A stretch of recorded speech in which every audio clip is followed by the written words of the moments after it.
My turn? Do you want to do it? Hello, everybody. We ask this every week. Every week. As we say, every week. I think we just need to assign somebody. He just starts talking. I think we just need to assign somebody. I think we spent like the first minute it. to 2 minutes of discussing what's going to happen for, Every episode, it's always, all right, so this is what we're doing, guys, right? Okay, yeah, right. And then it's like, all right, well, welcome back. Because we don't do this every week. And then I should edit it out, but I don't because I'm like, fuck that. That's more work. Yeah, and then our listeners like, every fucking week with this shit. Every week with this shit. We always got to skip like the first 10 to 15 minutes of their stupid podcast. I actually do that with a couple podcasts. I skip like the first 10 minutes of it. Like, okay, this is shit I don't care about. Let's get into it. So I bet there's people out there that do that to us. Probably. It doesn't hurt if you do. Yeah, we don't care if you do or not, honestly. You're paying attention to us. That's all we care about. The important part is that you're here. We're like spoiled toddlers in a room full of other spoiled toddlers. We want you to look at us, not the other fuckhole toddlers. Half our listeners have already skipped this. Yeah. Huh? Have to skip. They've already just skipped this part. Yeah, those people are the ones who don't have kids, and they're like, I hate kids. That's those. This people. Analogy is pissing me off. Yeah, they've already skipped us. So to those of you who have toddlers and love kids, thank you for sticking around. Thanks for hanging in with us. Us, as in the Bonsai Movie Crew, which you are here to listen to. Nice segue. Yeah. Thank you. Way to go with the transition. Yeah. Don't forget to like, share, and subscribe if you're on YouTube or whatever. Don't forget to rate us on Spotify.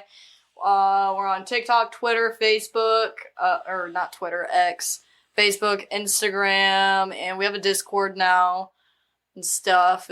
I'm pretty sure it's all just the Bonsai Movie Crew. And is that all? I think so. All right. Is there anything out there? If we haven't said it, it'll be on the screen.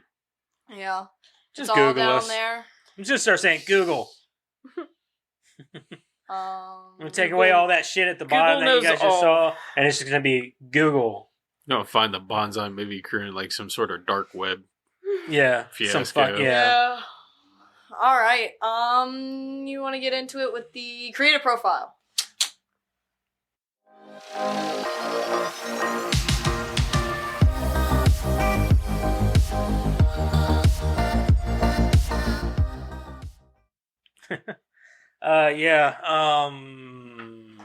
Who wants to read it? I can. Who wants to guess who it is is? We already did Bruce Campbell. I Yeah, I know, was about that's to what I'm say, saying. I'm So it's a got to be loss. Sam Raimi. Yeah. I thought we already did Sam Raimi. No? I thought so too. No, we haven't done Sam Raimi. I'm gonna say that's. I thought it we would did. it would have to be him or Ted. Yeah, that's what I was thinking. Like, it could either be him or Ted Raimi. I can do it You want to do it? if you don't want her to do it, Oh. because that's literally the only people that You are just put him volunteering. in a hard spot right there. It's not a hard spot. He doesn't want her to do it, or else he would have handed it over to her by now. It's not long at all. It's really short. He apparently doesn't divulge a lot about his life. I don't blame him. I don't blame him either. Yeah, he just knows how to stay out of the tabloids, and he just makes movies. That's It's the best way to be. Mm-hmm. Do your job and get out. I see how it is. What? I'm going to read the movie, and then you're going to read the reviews. Sam Raimi, highly inventive U.S. film I'm just gonna do director, the times. producer, writer, Eric's like, I actor. don't have to do shit. Sam I Raimi try. first came to the attention of film fans with the savage yet darkly humorous low-budget horror film The Evil Dead. From his childhood, Raimi was a fan of the cinema, and before he was 10 years old, he was out making movies with an 8mm camera. What was in the first paragraph? I missed it. He was a devoted fan of the Three Stooges. So much of Raimi's film work in his teens with good friends Bruce Campbell and Rob Tapert was slapstick comedy based on what they had observed from Stooges movies. I love seeing. Wow. I love seeing whenever you watch certain movies of his, the Three Stooges influence in his movies. You also saw it in Evil Dead 2. Look, you don't say, because like Bruce Campbell, he is the best at that. Yeah.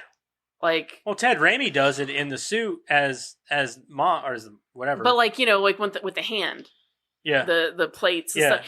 Like, we watched a movie called Waxwork 2 this Mhm. past week. I'll say it when we do that, but Bruce Campbell was in that, and I didn't know. I'd seen the first one, and I wasn't aware there was a second one. We decided to watch the second one. The second one was actually better. Bruce Campbell was in it. I didn't know that he was in it. Well, that's why it was better. Well, it wasn't just him. There was a lot of different cameos in it. But his one scene in it was nothing but Three Stooges like slapstick, just Really? him getting hurt, and it was nothing but hilarious. He is the best at that, man. He's really great. Among the three of them, they wrote, directed, produced, and edited a short horror movie titled Within the Woods, which was then shown to prospective investors to raise the money necessary to film The Evil Dead. It met with lukewarm interest in the U.S. with local distributors, so Raimi took the film to Europe, where it was much more warmly received. After it started gaining positive reviews and, more importantly, ticket sales upon its release in Europe, U.S. distributors showed renewed interest, and Evil Dead was eventually released stateside to strong box office returns. His next directorial effort was Crime Wave, a quirky, cartoon-like effort that failed to catch fire with audiences.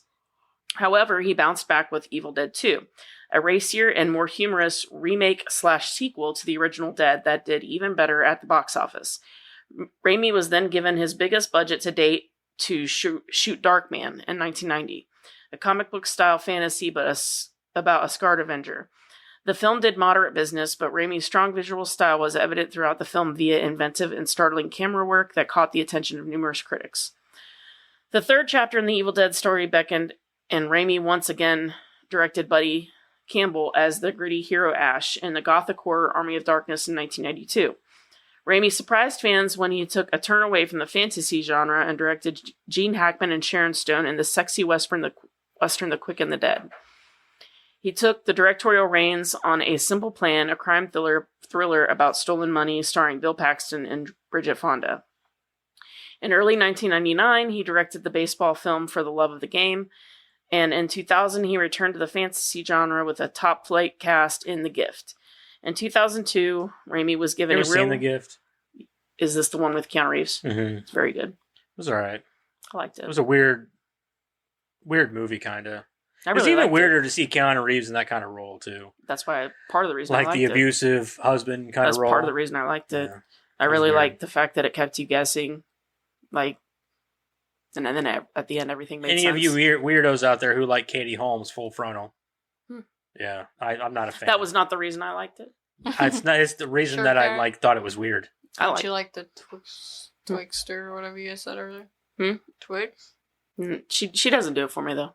No. Who? Not even. That'd be Tweaks her legs. Yeah. Nah, she doesn't do it for me either. She looks weird. She looks like a sad puppy dog.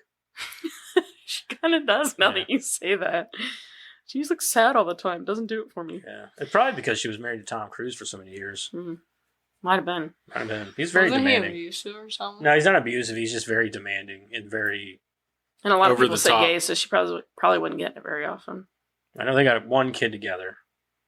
Yeah, that was probably a test tube baby. In 2002, Raimi was given a real opportunity to demonstrate his dynamic visual style with the big-budget film adaptation of the Stan Lee comic book superhero Spider-Man, and fans were not disappointed. The movie was strong in both script and effects, and was a runaway success at the box office. Of course, Raimi returned for the sequel, which surpassed the original in box office takings. That's it. That's it. That's all we know. They don't even say where he's from. Well, really, when he was born or anything like that.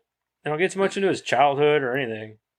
Which kind of sucks, because that's the kind of stuff They didn't even talk about any of his acting or anything. No. It's giving too much away. No. And this is all I could find, too. I really couldn't find a lot on him. Anyway, let's move on here. Let's... whose favorite movies of Sam Raimi's? Oh. Army of Darkness. Spider-Man That's 2. my favorite. Yeah. Spider-Man 2? I Two love that movie. of all of them? I With like Doc Ock? Yeah. Okay. I like Doc Ock. Is that such a crime? No, I mean, it's all right. God. Karen? Come back to me. I'll have to think about that. Come back to you. You're the last one. I thought you had... Did you... Yeah, but I mean, mine's simple. What is it? Evil Dead 2. Why? Because it's amazing. Okay. Why? I don't know. It's a toss-up because I love Evil Dead 2 and Army of Darkness. I don't know. I feel like Army they're of all Darkness really is my favorite. obvious answer, or really obvious, like, what all has he done? The first Spider-Man, though, was pretty epic, though. It was really epic. I'm not a fan of those. Really? I love them. I think they're great. Mostly because of Sam Raimi's Sam Raimi's directing style in those movies was fun. It made the he could have a good action scene and everything without getting all into the CGI and all that shit. Like they're fun movies because of the way he directs. I don't know. It might be Dark Man. Dark Man? Might be. Just because it's something outside of the other stuff. Right. So there's a table there. Drag Me to Hell's good too. I didn't like that. You didn't like it? Mm-mm. I've talked about that before. I didn't like it. The rest of the movie doesn't fit the ending. It's too slapstick over here, and then the end is very bleak. Yeah. Slapstick over there, then the end's way. Is that your final answer? Yeah, I think I'm gonna go with Dark Man. Okay. Actually, yeah. All right, let's move on. Let's get a holy shit. Sorry. Oh, shoot.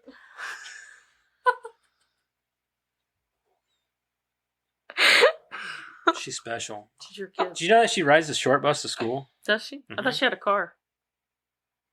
Is that the short bus? It's the short bus. He got me a short bus for my birthday. She's so special she drives it herself. Yeah, trust me. Everybody wears helmets. And their seatbelt. Don't forget the seatbelt. Yeah. That would be actually kind of funny. Most of them are chewed through, so. Chewed through. Oh, yeah. No, remember, we already chewed through them. We got the non-chewable ones this time. But next time we got to get the ones made out of taffy. Chains. Just like, It'd be like, get off the bus. it'd be like the kids off. It'd be like kids off a trick or treat. Yeah. Yeah. I'm gonna drive this bus right off the edge, guys. I will. Right. Piss me off. Don't test me. All right, well, let's get into what everybody's been watching this week. What the hell have you been watching? Oh, man. Let's start with Eric. What'd you watch? Didn't really watch much. Well, I mean, I did watch a lot, but it was all one thing. So I watched the Fallout series. Yeah. I watched it. Did you watch the whole thing? Yeah. Yeah. 8 hours worth. I binge watched it. Is that it? That's it. Okay. I mean, that's quite a bit of time right there. Right. I watched a couple episodes of Family Guy, those Waxwork movies, 1 and 2. I had to go back and watch Back to the Future 1 because Jack wanted to watch it. He hadn't seen that one. Just to watch the second one with us, so you had to go back and watch the first one. Bedazzled, Fear Clinic, Wedlock, and the sequel to the buddy game Spring Awakening. Is it? Okay. Matt, what'd you watch? Not much actually. Mainly just Supernatural. I went from season 3 to season 4 in the span of like 3 days. It's a lot of Supernatural too. Yeah. I didn't really get to watch anything over the weekend besides that. And during the week. She had prom this weekend. And Tristan's birthday. And we went to Waffle House. And that I took had a work large both portion. of those days. So I woke up at 7, took a shower. Then I went over to see Tristan for his birthday. I was back home by 11-ish. So I could go to work at 12. Then I got home from work at 6. Went to go take pictures for prom at 7. And we were there by 7:30. And then we went to prom by 8. And then we went to Waffle House at 10. And then I got home at 12. Talked to Dad till 1. And then I went to bed. I was all day, but for 1 hour. And Full then day. Saturday, I thought I didn't have work, and I woke up at Sunday. 12:30. Yeah, Sunday. I didn't think I had work because I usually am scheduling 1 day a weekend, and I did. And I had to be there at 12. I woke up at 12:30 and was gone until 8 again. Oof. Yeah. Busy, busy, busy.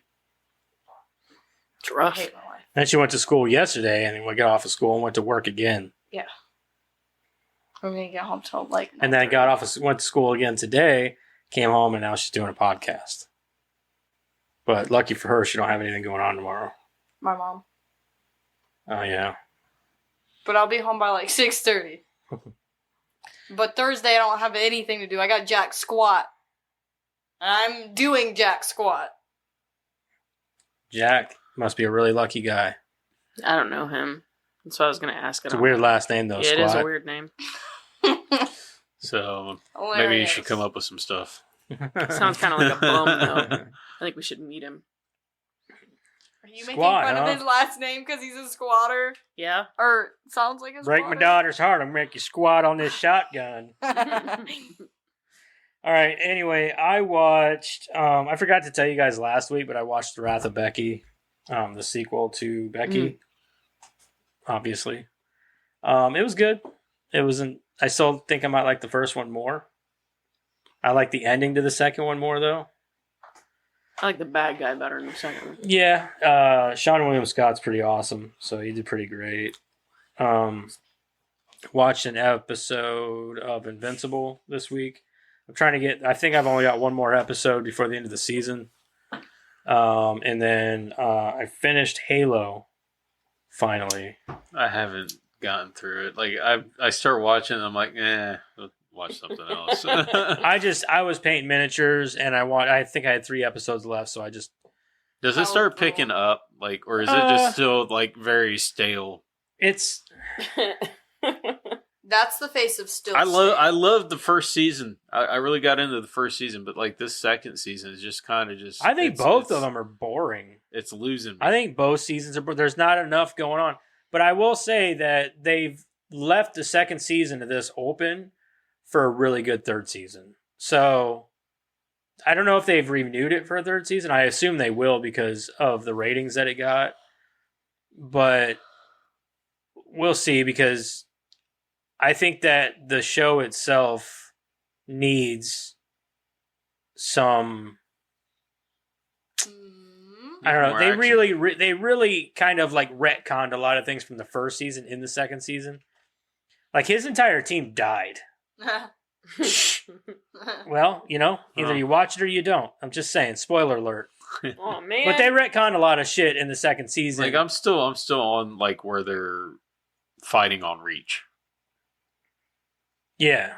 Yeah. You got a long way to go. Yeah. But there's still pointless fucking characters in the show that I'm like, why is this person here? Like that girl, that blonde girl that was in the first season. I don't understand her. Why is she here? She's not in the series. She's not in the games or nothing. I don't know her name. Just further the plot, probably. Yeah, I'm just like, why? Why is she here? And she makes no fucking sense. The connection between her and Master Chief make no sense. The connection with Master Chief and the Halo ring and this and that and blah, blah, blah. Hey, Master Chief is just a soldier, man. He's just the best. They should just stuck with a lot of the game. Yeah, don't overcomplicate it with all these, like... New characters. Not even just new characters, but like these nuances. Like, oh my god, there's something... Master Chief is special because of this reason or that reason. No, he's just a soldier, and he's really fucking good at it. He's a super soldier, but he's like... very lucky. But he's the best one. That's why he's... Yeah. They always say it's because he's very lucky. Yeah, he's got luck on his side. Yeah. And Cortana. Yeah. Maybe it's the same people that made the Resident Evil movies. I don't know. People like it for whatever reason, but I think that the people that like it don't actually know the games. So I think that's the problem with that. And people that like it just want to see more background of Master Chief, and he shouldn't have a background like that. Like, I know he needs to spend more time with that fucking helmet on his head. Because I'm tired of seeing his face. I just want to see him in the suit beating ass. Right. That's what I want to see. I want to see action, dude. That's what I think of whenever I think of Halo. Like the very first episode in the season 1 where they start fighting right off the get go, that drew people in, and it should continue with that kind of stuff. And there's a couple scenes like that in the show, but like I think that if the next season, what they need to do, they need to spend the entire season on the Halo ring. The entire season is about Halo, the Halo ring. They got on the Halo ring at the end of this season, so I want to see them just stay there for the entire season. Because like with Reach should have lasted the rest of this season, and it didn't. It lasted one fucking episode. Reach should have taken the entire season up. Yeah, because Reach was a big fucking deal. Yeah, it was a pinnacle game too. I mean, it was really good. So, but I mean, like the fall of Reach is what started the entire war. Yeah, I mean, what was the point of the the blind ex-Spartan dude and his partner. Like, what was the point of those two characters? Nothing. They could have been done. All they were there to do was to show the one girl, I don't know if you're this far or not, that there's more to life than being a soldier. Yeah, I seen that part. And that's all that is. Like, she ends up becoming, like, she doesn't die. She never dies. She just stops. She doesn't want to be a soldier anymore. Yeah, she moves on. But no, the point I'm at was like where that blind guy died. Yeah, that's where I'm at. Yeah. Okay. So you're at the Fall of Reach. Yeah, I'm at the Fall of Reach. Like, they're fighting at the Reach. Next episode. I know where you're at. I don't know. I can't recommend the show. I'll keep watching it because I just hope to God, because I've always wanted a Halo. Right. I heard back in the day that like Steven Spielberg was talking about doing a Halo movie. I was like, that would be fucking amazing. Right. He's the perfect director for Halo. And it never came. I think it was just rumors, but I was just like, that would have been perfect. Yeah. Like Steven Spielberg or even James Cameron, someone like that to do a Halo movie would be amazing. Because it would just be, they're the right directors for something like that. I think it just needs more action and less. It does. Less talking. Less story. Like, they're introducing characters I don't give a shit about. Like, Halsey's in it. I'm good with that. Yeah. I'm good because Halsey's a part of the story. But, like, other than that, I could care less about some of these other characters. I don't give a fuck. No fucks. No fucks. And I too watched Fallout. And I didn't finish. I got one episode left. Okay. So I've gotten all the way up to the final episode. That's good, I think. It's really good. Yeah, I enjoy it a lot, actually. It's pretty fucking entertaining. I can't wait for the second season to come out. Karen, if you like Walton Goggins, yeah, he's awesome in this show. I love Walton Goggins. He plays the ghoul.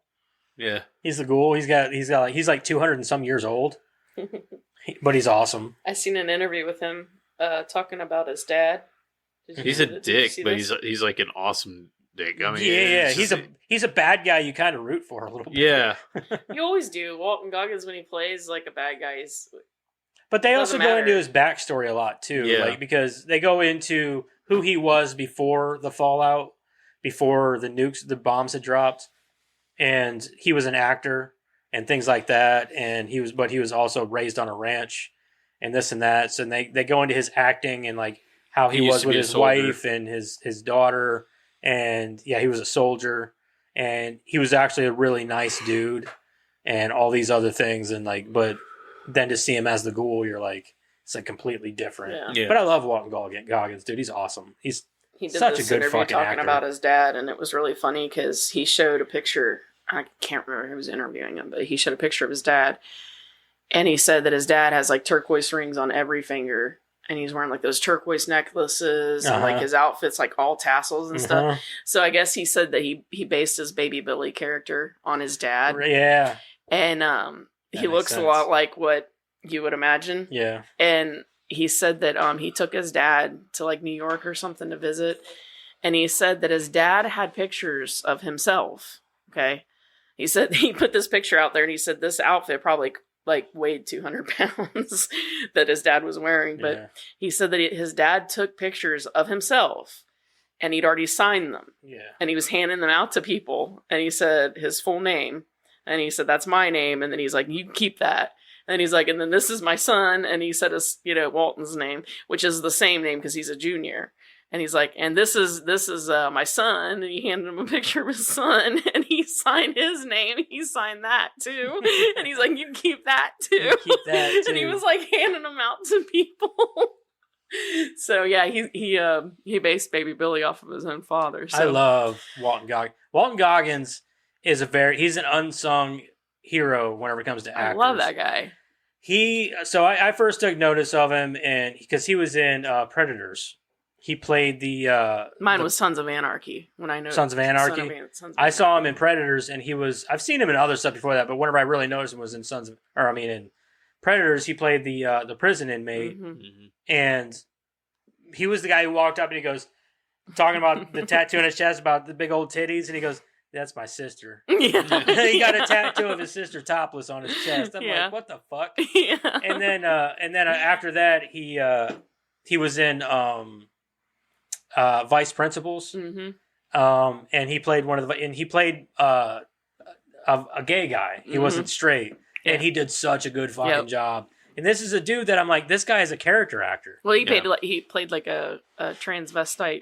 He did. Yeah, it was in the Dallas Buyers Truck. Yeah. Or no, it was Sons of Anarchy. You're right.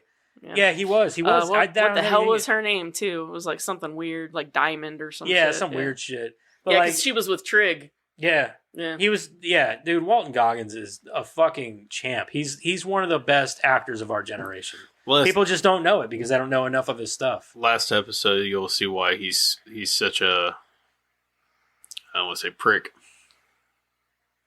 So, I know. I'm waiting for it because I know the whole point is he's looking for that woman and all that. So because I'm sure she had something to do with his wife and all that. But I'm not. All the story I assume hasn't come together for me. But the actress that's in that show, the lead girl, I don't know her name, her real name. Starts with a Lee. Something like that. Yeah, but she's also in. She voices Jinx in the Arcane series. Yeah. Oh, that one chick. She also plays in Miss Peregrine's Home for Peculiar Children. She plays as Emma. I don't know. Probably I've only seen that movie once. I used to watch it all the time. She's been in a couple of other things. She was also in. She's also in Yellow Jackets. I think her name. I gotta watch that still. But she's a good little actress. My wife thinks that she looks weird. She looks like an alien, apparently, because of her eyes.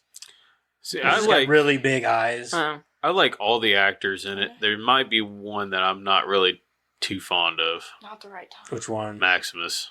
Maximus is that he's a very back and forth, hit and miss kind of character. Yeah, I'm trying to figure out. Like in one instant, you're like, okay, this dude's kind of cool, and then the next, you're like, you're a bitch, dude. Yeah. So, that's how I felt about every character in The Sopranos. Oh, every single one of them. Yeah. Like every so often you'd be like, oh, poor Tony. And then like the next episode, you're like, fuck Tony. Fuck Tony. And then when you're like, oh, Christopher, poor Chris. Fuck Christopher. Every fucking one of them. Maximus isn't like that. He's just kind of a pussy. Yeah.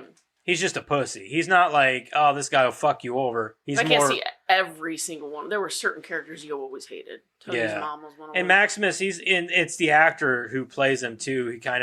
He's kind of, I would almost say bland, but he's not really. I think that's how he's supposed to be acted, to be honest. Ella Purnell, that's her name. Yeah. But like Maximus he's cool in certain instances, but then there's other times where you're like, God damn it, why are you being such a bitch right now? Right. So like the part whenever they're in the vault. And he's like just chilling out eating popcorn unit, like eating popcorn, just like having a good old time. Watching her getting dragged away is like he's looking at the popcorn like, do I really want to give this up? Yeah. So it's good. It's a good show though. I would recommend it. It's weird because that was a weird vault. It was, and I said that too though. I said it's weird because they've had both things that she's been involved with video game adaptations. Have both been really successful. Maybe we want to play Fallout New Vegas. It's funny because they released the show and all of the Fallout series went on sale on Steam. Yeah. And then it's in the top seller thing right now. I was like, ooh, smart move. Very smart. Good on you, Bethesda. Anyway, that's all I watched. Strike while it's hot. New Vegas was a pretty good one. Both of them, both Fallout 76 and Fallout New Vegas are both on sale. And they're both in the top seller thing right now. Yeah, aren't they competing like games or something? No, they're the same. They're just one's a sequel to New Vegas came out, I think, on 360, didn't it? I don't remember. I don't know. I didn't care about the Fallout games. I never played them. So it's just I enjoy them. Yeah, I'm sure a lot of people love them. It was just there was not one game that I ever really played. But like that's why I think I can get into the show because I'm like I don't care about the source material. It's one of those things. You check out Fallout 4. It's actually really good. I'm sure, yeah. My buddy, Matt, he's obsessed with the Fallout games. Oh, yeah. He loves the Fallout games. But anyway. They're a good time. That's it. That's all I watched. Let's get into our movies, or movie this week. Not movies. I only watched one. Yeah, I only watched one, too. You guys didn't watch two of them? Let's talk about the movie. No. Shoot. Anyway, this week we watched Evil Dead 2, starring Bruce Campbell. Isn't it technically called Evil Dead 2 Dead by Dawn? No, it's just called Evil Dead 2. Is there one called Dead by Dawn? No, Evil Dead 2, sometimes they'll add a tagline to a movie like Dead by Dawn or, something like that. Like, okay, this one doesn't have one. Sometimes they have like taglines and shit. We don't have any very good... Yeah, I really don't. I don't have any good examples. You don't have any examples, period. Nope. I do not. Sorry. I probably do somewhere back there. Anyway. By the Smurf jizz. Yeah, Smurf jizz. Around all the Smurf jizz back there. Anyway, Karen, you got a plot synopsis for us? Yes.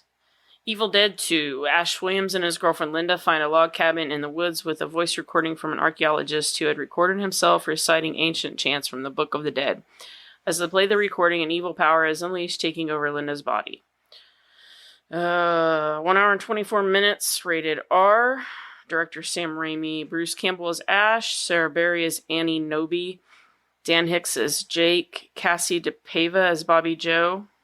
That's as far as I'm going to go. A bunch of people you've never heard of. Yeah, well, I mean, there's Ted as the possessed Henrietta. Yeah, Ted Raimi.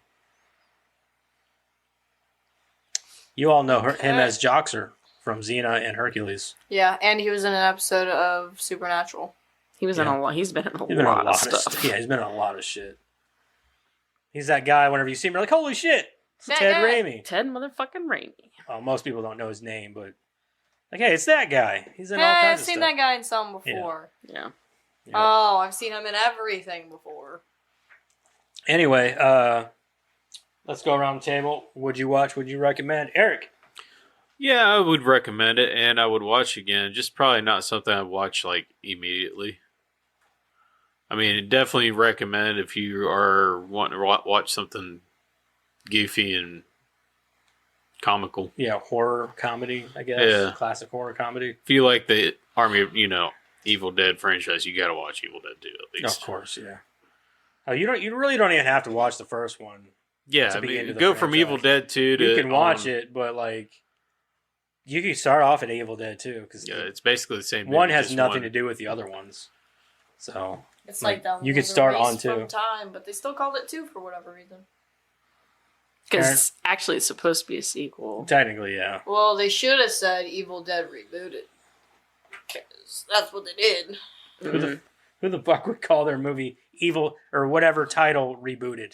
I actually found out some stuff that I didn't know that actually makes sense as to why it's a sequel and not a remake. But we'll get there, I guess. Okay. Yes and yes. That's it. And Yes and yes. I had more to I don't say. have to explain anything. You're right. Okay. I like it. She don't have to explain herself. I like it, and I would tell Wow. other people they should watch it. Entitled much? I'm just saying. You're You're the one always telling us we need to hurry up. Yeah. Yes and yes. Madison, Crack the whip. hurry up. CNC.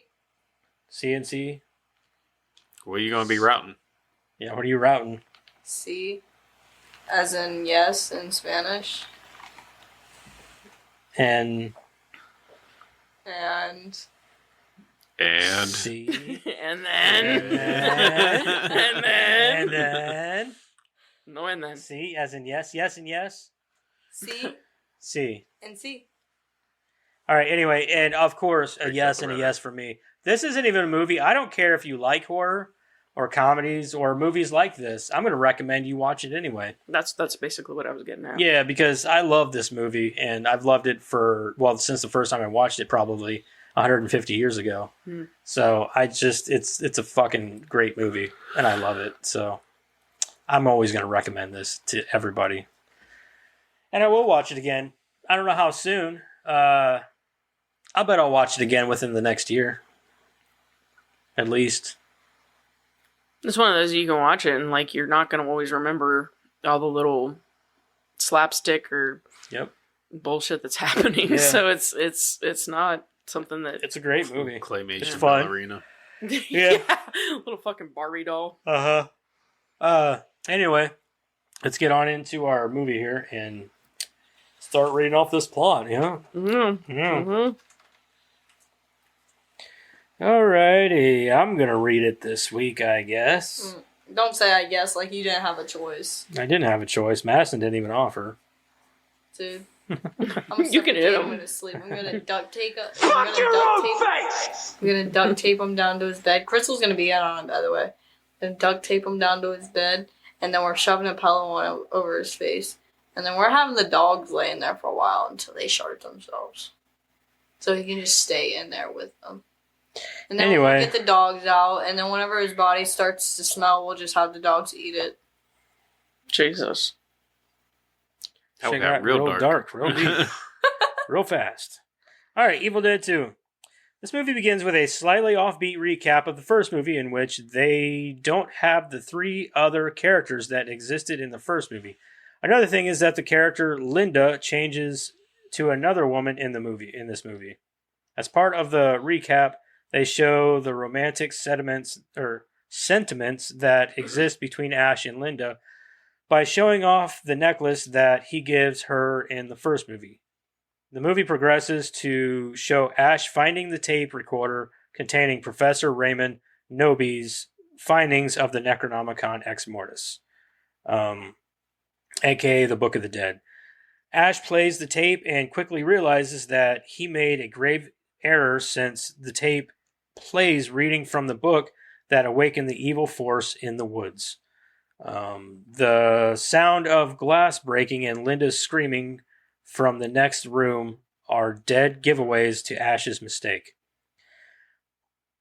He arrives at Linda's aid but finds her missing. Distraught, Ash begins to search for Linda by going outside, but getting more than he expected. Linda pops out of the shadows, but she is not herself. She is possessed.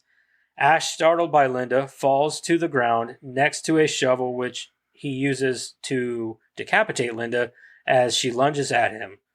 Conveniently enough, that's a really nice looking shovel. The shovel looked like brand new. Mm-hmm. And I'm pretty sure they bought that specifically for this movie. Like, we don't have a square shovel. Let me go get one. I got you. Hold on. Got you.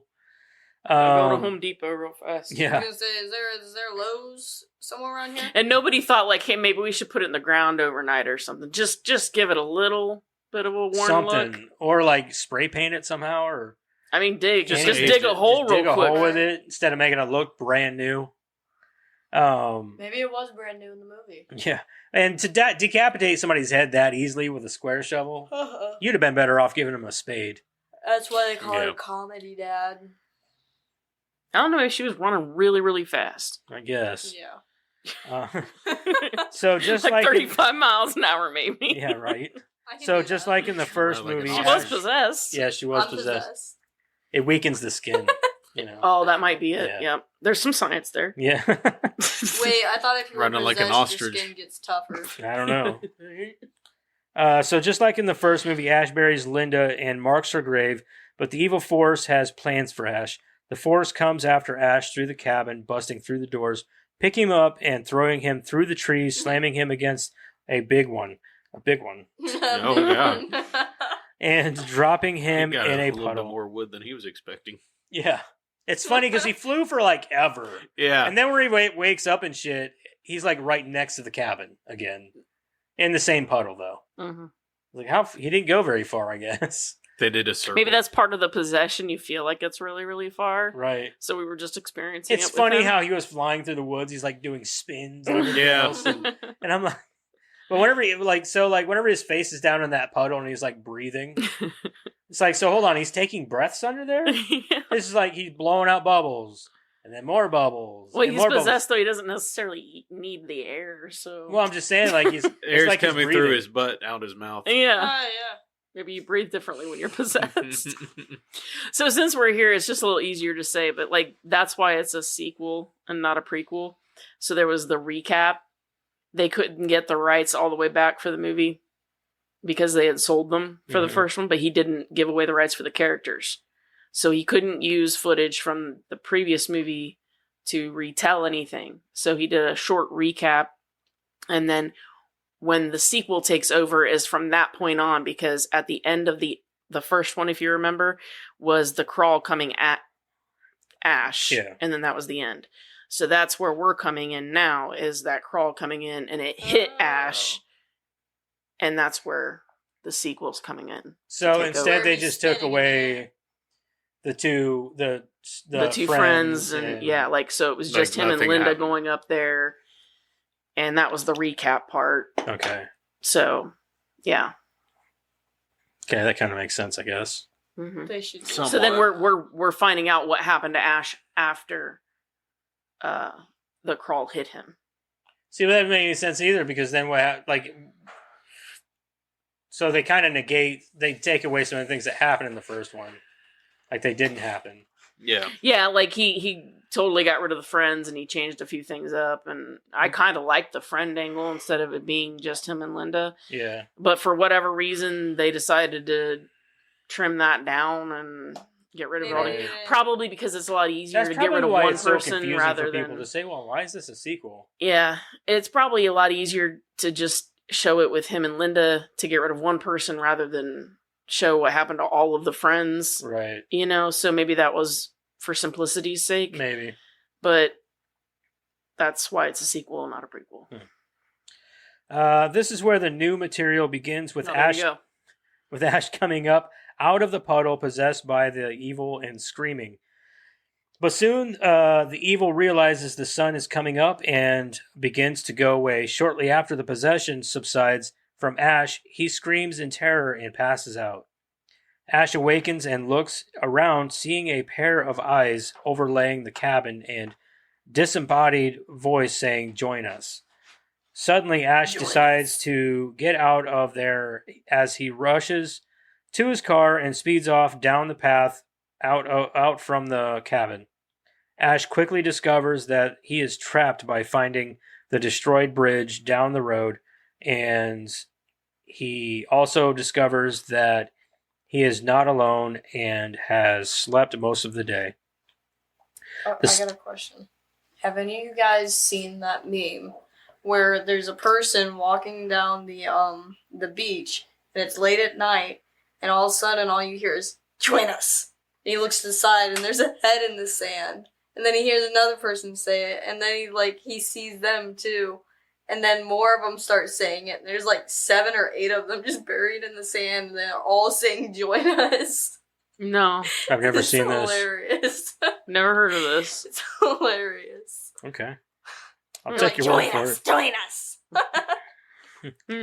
The sun begins going down, and the evil force begins to chase after Ash as he runs to his car and speeds back towards the cabin, crashes his car, flies through the windshield, and continues to run. That's probably my favorite scene, is when it's chasing him and then it loses him. He hides in it and then it can't find him. Like you're playing hide and seek with a supernatural force and it loses you. How does that work? Because the whole point, I know the whole... You can't see me! Yeah, the whole point of the supernatural force, so I know that in the first one they didn't have the budget and didn't know exactly what it should look like, and that's why they just used the camera to chase them through. And that's kind of what has But it always created stuck such with an it. iconic thing. Yeah, that's exactly. really cool. It really created something iconic. Where was it? I think it's better that way. Yeah, it kind of is. It definitely gives it its own flavor, you know what I mean? After a while of solitude... Oh, hold on. Oh, sorry. Fuck, where'd I... Okay, the sun begins going down, blah, blah, blah. The crawl was chasing Okay, him. the force chases Ash through the cabin until he evades it and leaves the cabin. And it leaves the cabin, and Ash comes out. After a while of solitude, Ash is startled by boards falling off a nearby window, and upon investigation, he sees his dead girlfriend Linda's headless body dancing, and after the dance, she attacks Ash through the window. Not just attacks, it's kind of... It's almost Three Stooges-esque, too, bouncing his head off the... When she comes up out of that grave and starts dancing, though, all I could think of was nobody took very good care of that Barbie. No. Somebody was really mean to that Barbie. She decomposed really fucking quick. That's weird Barbie. Shit was all... Yeah, that's what I'm saying. 3.0. That was really, really weird Barbie. Yeah. Yeah. A little demented. Mm. Ash wakes up to discover the attack was just a dream and relaxes. Ash's revelation is short-lived as Linda's head falls in his lap and attacks him by biting his hand. Ash takes the head to the work shed where he gets the head off, but is attacked by Linda's body wielding a running She's chainsaw. the most incompetent Deadite ever. She's like flailing around with it. Like comes in with that chainsaw. The head's right there and she can see him, but yet she's all... Yeah. I'm Leatherface. I'm Leatherface. You have to understand how going from Evil Dead 1 to Evil Dead 2, and then especially into Army of Darkness, how fucking great this whole series is. Because like the first one is trying to be serious, but then they get into the second one and the third one, and it's just so slapsticky and fun. Let's get the hell out of here! Like it's fucking hilarious, dude. It cracks me up. Latu, Narata. I said it. You're I good, maybe I Ash. didn't say every single syllable, but basically I said it. You're good, Ash. I'm bad, Ash. Good little tissues. Good little tissues. Good little tissues. You'll get there. I was gonna say. You'll probably most people like Army of Darkness more. There's so much more slap. There's a lot more to it. Like there's a lot more. There's actual plot to it. Like there's an actual this one's just kind of like, oh, cabin in the woods trying to escape. Yeah. In Army of Darkness, there's actually like something you can follow and you get into. There's more story. Yeah. There's like Deadite skeletons. There's evil Ash. There's a lot going on in the third little one. tiny ashes. Yeah, a bunch of little ashes. And because the whole point is like he has to retreat. And so he goes back in time. It starts off where the second one ended, and he's back in time. Except they kind of retcon it a little They bit. do a little bit, He's yeah. not their hero at the I'm beginning. not gonna be able to watch it. Well, I'm just saying, the third one has more. There's more meat and story. potatoes More- to it. yeah. There's more, more story. There's definitely a lot more comedy and slapstick to it. So, and it reminds me more it's funny because like the third one, you can tell it was a lot of how Sam Raimi was developing like Hercules and Xena. and all that. Yeah, You can see that in it. 100%. Yeah, him thing and that made me Robert crack- Tapert both produced them. The thing that made me crack up the most was the long face. It made me think of oh shit, what the hell is that? Drop Dead Fred. Well, he's got the squish face. Yeah. Shit's pretty entertaining. Yeah. Ash wakes up to discover his attack was relaxed, blah, blah, blah. Okay, short-lived. Ash takes the head to the work shed where he gets the head off, but is attacked by Linda's body wielding a running chainsaw.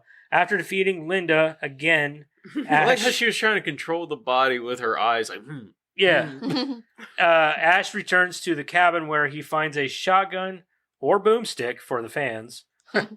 But while loading it, he sees a rocking chair in the next room moving, and he confronts it to find that there is something invisible in the chair. Ash panics and tries to calm himself in a mirror, but is attacked by his reflection. Dude, that's like a legit creepy scene. Mm-hmm. Yeah. In the midst of all this like comedy, that mirror scene is legit. Like you're like, ugh, no, thank you. That's creepy. And I wouldn't say that he attacked him. He just came No, out he of just the- kind of came out came out and of the was mirror like, said, "Do you really think everything's okay?" yeah, he's like, do you really think everything's all right? that really starts making you think of your own, sanity. You know what I mean? Mm-hmm. Like you're going through all this stuff, and then you're looking yourself in the mirror, and your mirror self is talking to you. Like, you really think something is okay? Yeah. Probably not. I think that's part of the reason it's so creepy, because it's like, is he really seeing all this stuff, or is he really just going crazy? You know what I mean? Right. His mind's lost. After the attack, Ash's hand becomes possessed and attacks him in a slapstick way, much like the Three Stooges. Ash's hand knocks him out and tries to get a meat cleaver to kill him with, but Ash stops it and cuts his hand off with the nearby chainsaw. I think the best part about that is like how his hand is making noises. Yeah, I know, right? I said the same thing. How does the hand make noises? Yeah, it's always making these little weird noises, but it's for comedy. Oh, yeah. Definitely for comedy. It was really funny when he's in the wall. Yeah. You know? What was cracking me was like when it's going to just get the meat cleaver, it's like, Yeah. He's dragging his whole body. Yeah, it's fucking great. But that's good. That's good physical humor on For Bruce sure. Campbell's part. Yeah. 100%. Like he did that scene so well. It's so fucking funny. Mm-hmm. So him smacking himself in the face with like The plates. plates and bowls, and I know Do you think they just stuck him in that room and smashed things on your head? Oh, for sure. Like I guarantee you that all that was improv. Like Sam Raimi was like, "I need you to go in this room and beat the shit out of yourself with all these plates and bowls." And I like your how the one hand hand. like stops after so many plates. He just like so got like the last plate. He's like sets it down, and then he's like, "Wait a second." Now he sees the meat cleaver, and then he goes for it. Yeah. No, that's exactly what happened. It wasn't seriously? necessarily like go in there and beat the shit out of yourself. He said, "What do you think would happen if your hand was possessed?" And go. And obviously they're all breakaway glasses and bowls and Right. things like that. what if one of his very close friends Played a prank on him and put an actual Put a plate real or bowl plate in there. in Oh my god, Fuck! Why won't this Dude. break? that's pretty funny. Stop hitting me! Well, him and Sam Raimi are really close friends anyway, and They did they did that kind of shit to each other all yeah, I the was time. gonna say, so it wouldn't be out of the realm of possibilities Yeah. if that's what they did. Maybe it was that last plate, and then Raimi's like, "Fuck." I don't remember that All right, story. he actually knocked himself out, guys. Remember Yeah. that story that he was telling everybody that About Sam the actually car. hit him with the motorcycle Oh yeah, Yeah. and broke his legs or some Yeah. shit during the filming of the first one. You had everybody believing that Sam actually hit him with a. right. Well, that's no different than whenever Bruce Campbell had the car fully dismantled Oh yeah, and tore apart. Sam Raimi lost his shit. He fucking flipped Yeah, he it, dude. did. The car. Mhm. Yeah. Yeah, he had it Delta. completely dismantled. Yeah, it was for his birthday or some shit. Yeah, He some came shit like home that as a and- prank. yeah. And he was like, Sam Raimi was livid. He was pissed. No, I bet. Yeah, came home and it was in pieces in the garage. Yeah. Okay, so this is where Annie Noby and College Ed is what they call him. College It's Ed. like coming home to find your baby dismantled all over the Yeah, living come room. into full swing in the picture. They are stopped on their way to the cabin by Jake and his wife Bobby Joe, who are out marking the destroyed bridge. Jake and Bobby Joe agreed to take Ed and Annie to the cabin on foot. So, who else here thinks that Bobby Joe is way too attractive for what's his face? She basically Bobby. was supposed to be, I guess. Or for Jake or whatever. What? She was basically supposed It's like to be, I guess. they did her makeup poorly. Is that what they said? But Yeah, she was based on somebody. Oh, based on somebody? Mm-hmm. Is it in your Yeah. trivia? I can't remember the full story, but it was Holly Hunter is who she was based on. Who's that? Raising Arizona. The wife. That's the most well-known one I can think of off the top of my head. Okay. All right. Did you notice though? Like, this was the first time I noticed it when he captures his hand under the pail and he stacks those books. You didn't see the book? Yeah, I You never never noticed noticed. the I book? never noticed that before, dude. I laughed so hard when I noticed I've it. noticed it ever since the first time I watched it. never noticed That's it fucking before. hilarious. What's that? The book that he stacks on the very top says "A Farewell to Arms." That's what it, Oh. the name of the book is A Farewell to Arms. I did not pay attention to that. Never noticed it before. Jake and Bobby Joe agreed to take Ed and Annie to the cabin on foot. Clipping back, Ash undergoes another attack by his hand that leaves him worse for the wear as he fires the shotgun at his hand and misses, but holes shoot in the walls, begin gushing blood almost like a fire Freddy hose, Krueger. covering him in blood. She was in Raising Arizona? Yeah, she played Nicolas Cage's wife. Okay. she was in Batman versus Superman too. She was? I Yeah. didn't watch it. Okay. Shortly after hitting the ground, the props in the room begin laughing at him, such as a deer head on the wall, the clock, books, cabinets, lamps, and the trash can. Ash, in a short moment of insanity, laughs, but soon realizes that he's losing it and screams. But everything goes quiet when he hears a knock at the door. Ash believes this is another attack and fires the gun at the door. Suddenly, Jake busts After a in, scream. knocking Ash to the ground, and with Ed's help, knocks Ash out. Annie and Bobby Joe come in to discover the bloody chainsaw and assume that Ash killed. Motherfucker, go away. Down. Where was I now? Bloody chainsaw. Yeah, assumes Ash killed her parents, Raymond and Henrietta Noby. So they throw Ash into the cellar, which is exactly where I would throw him too. Isn't that where he hid from the crawl? Yeah. So, where was Henrietta then? I thought the same thing. And they had to take the chain off. Yeah. Right? Or did he hide in the wall? No, he hid behind the door. I think he Remember hid there in was the a wall. door that was... No, I think she's right. I think he did hide Because in the crawl cellar. looked behind the door. Yeah. I think he did hide the in the curtain. Because it was like panned the... No, he was in the cellar. I remember. Because I remember him pushing He was like pushing up on it and looking. Yeah, he hid in the crawl space. So She was still in the dirt. Maybe she hadn't. But the chain though, they had to take the chain off and they had to unlock it. It's one of them She had the things key. where this movie has so many. I know. I'm not deeming it. I wanted to make sure I had witnessed what I thought I had witnessed. This is by no means a perfect movie. No. To all of you out there, I don't think it's meant to be. I don't think that it has to be. No, I don't think yeah. nothing like that. Yeah, like this movie is nowhere near perfect. It's one of those things where it's like one of those movies where somehow it ends up being a really good, funny movie. If you don't take it despite the seriously, flaws. if you don't take it seriously, you'll enjoy it. Let's put it that way. But I'm saying like there's other movies that have similar flaws and similar, I don't know, sort of nuances, but they don't do as well, and they're not as well loved, or like people Right. can literally go, "That's a terrible movie," and you would agree. But somehow movies like this can gain a cult following, and somehow movies like this, people will go, "Yeah, that's a great movie." It's because of that slapstick sort of. I think it's because of that slapstick, Three Stooges-esque. It's not meant to be taken seriously. It's not meant to be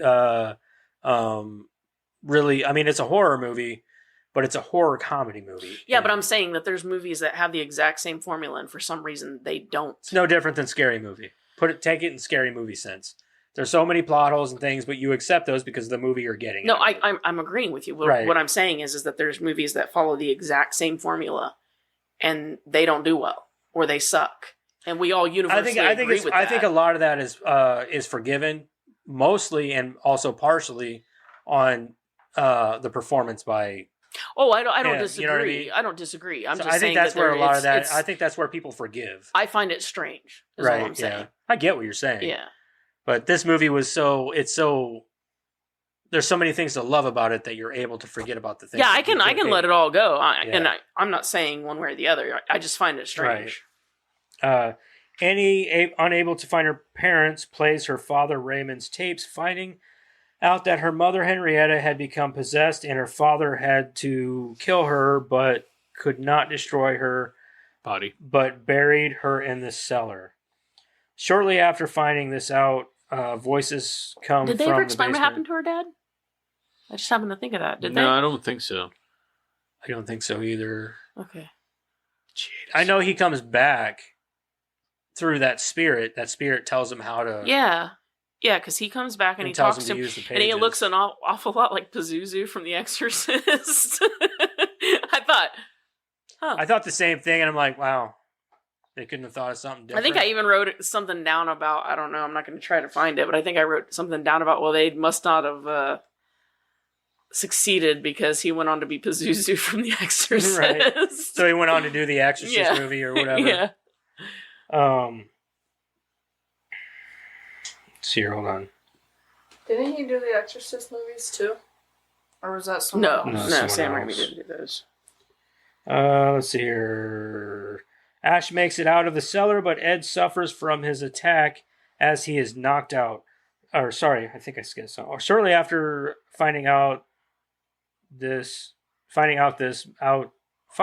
After finding this You got out, this. voices come from the basement. and an attack by Henrietta begins. Ash makes it out of the cellar, but Ed suffers from the attack as he is knocked out. Shortly after, Ash explains what's going on to Ed, Annie, Jake, and Bobby Joe, but he is interrupted by Henrietta trying to get Annie's attention and tries to get Annie to let her out, but she refuses, and then Ed becomes possessed and attacks the group. Penis Ash. Why does it say Penis Ash? Lays waste. Penis Ash. Did they download the wrong movie? That's what it says. It says Penis Ash. Penis Ash lays waste to Ed. Maybe they were doing voice to type and they just so happened to say penis. Maybe, but time stops and strange noises flood the cabin. Penis. So Penis Ash attacks Ed and floods the cabin. That just sounds bad in all manners. I'm just gonna say. I mean, he did Ash. say a big one earlier. I don't know why penis is in here. I think somebody typed that in there to say. Just to make you say it. It's gonna be a random penis in here. Yeah, just to make you say it. And I'm gonna say it because it's kind of like Super Troopers. Penis. How many times can we get this guy to say penis? Yeah. Instead of meow. He said penis. Ash lays waste to Ed, but time stops and strange noises flood the cabin. Annie and Ash begin to investigate to find a ghostly head that begins to come through into their world. The head is Professor Nobi, and he warns them and tells them of a way to defeat the evil that swarms the woods outside and fades back into the darkness. Then Ash hand strikes once again by scaring Bobby Joe out of the cabin. Jake, distraught by this action, peers out for her, but she is nowhere in sight. Annie knows the pages to Ash, shows the pages to Ash that will defeat the evil, but one catches his eye. An illustration of a hero from the sky said to have defeated the evil in the time of the book, and this hero is garbed strangely like Ash. Jake, holding a gun, takes charge throwing the papers in the cellar and demanding that they all go out in the woods and search for Bobby Joe. This guy's such an idiot. It's like, dude, she's out there, she's dead. I'm not going out there. You're not going out there.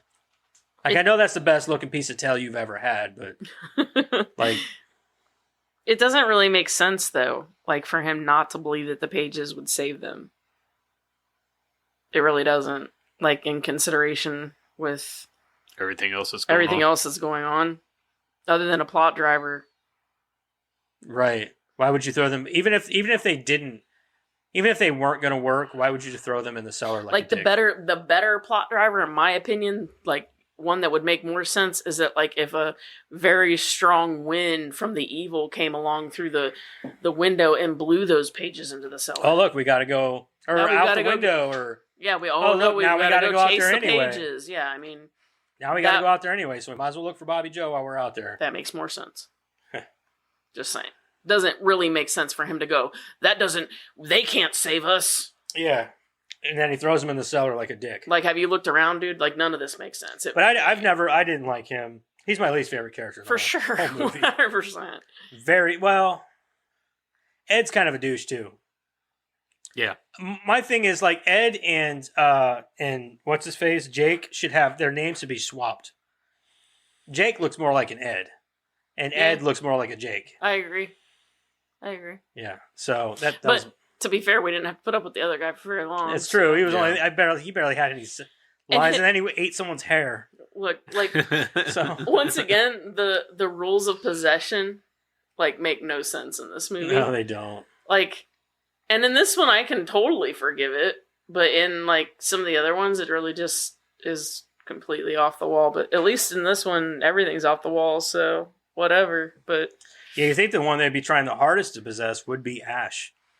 And he was. That's But the then the that's the sunlight- one that makes like the least amount of sense because he is possessed and the sun cures him. Then he's possessed again for some reason and they don't explain His hand's why. possessed. And then love cures him.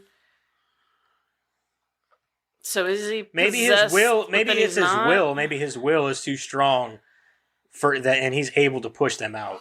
You know what I mean? Push out the possession. Yeah, but I mean that's only going to work for so long. Maybe, yeah. You know what I mean?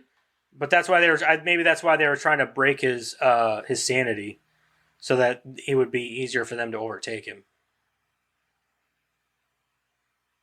Yeah, I guess, but then it's just not a thing anymore. Eventually, Maybe. You know what I mean? Yeah. it's just weird. I don't know why they wouldn't try to possess the lady. Like, I don't know. what's her face? Annie, Annie. Yeah, that'd be the one I'd be going after because she's the smartest one. right? She knows how to read the You need to pages and kill everything. her, or you need to like Yeah. possess her. One of the two. And then the stab in the back, like that sucked. It was like, come on, man. Like, at least let her survive. You know what I mean? Mhm. Yeah. So I know that smile that she gives Jake whenever he's like, "Yeah, I'll carry your bags," and she gives her that. She Yeah. gives him that Yeah. evil ass smile. Like, that's a good smile. You Yeah. done fucked up. That, yeah, son. that's a fucked. You Yeah, done fucked up. you done fucked up. Yeah.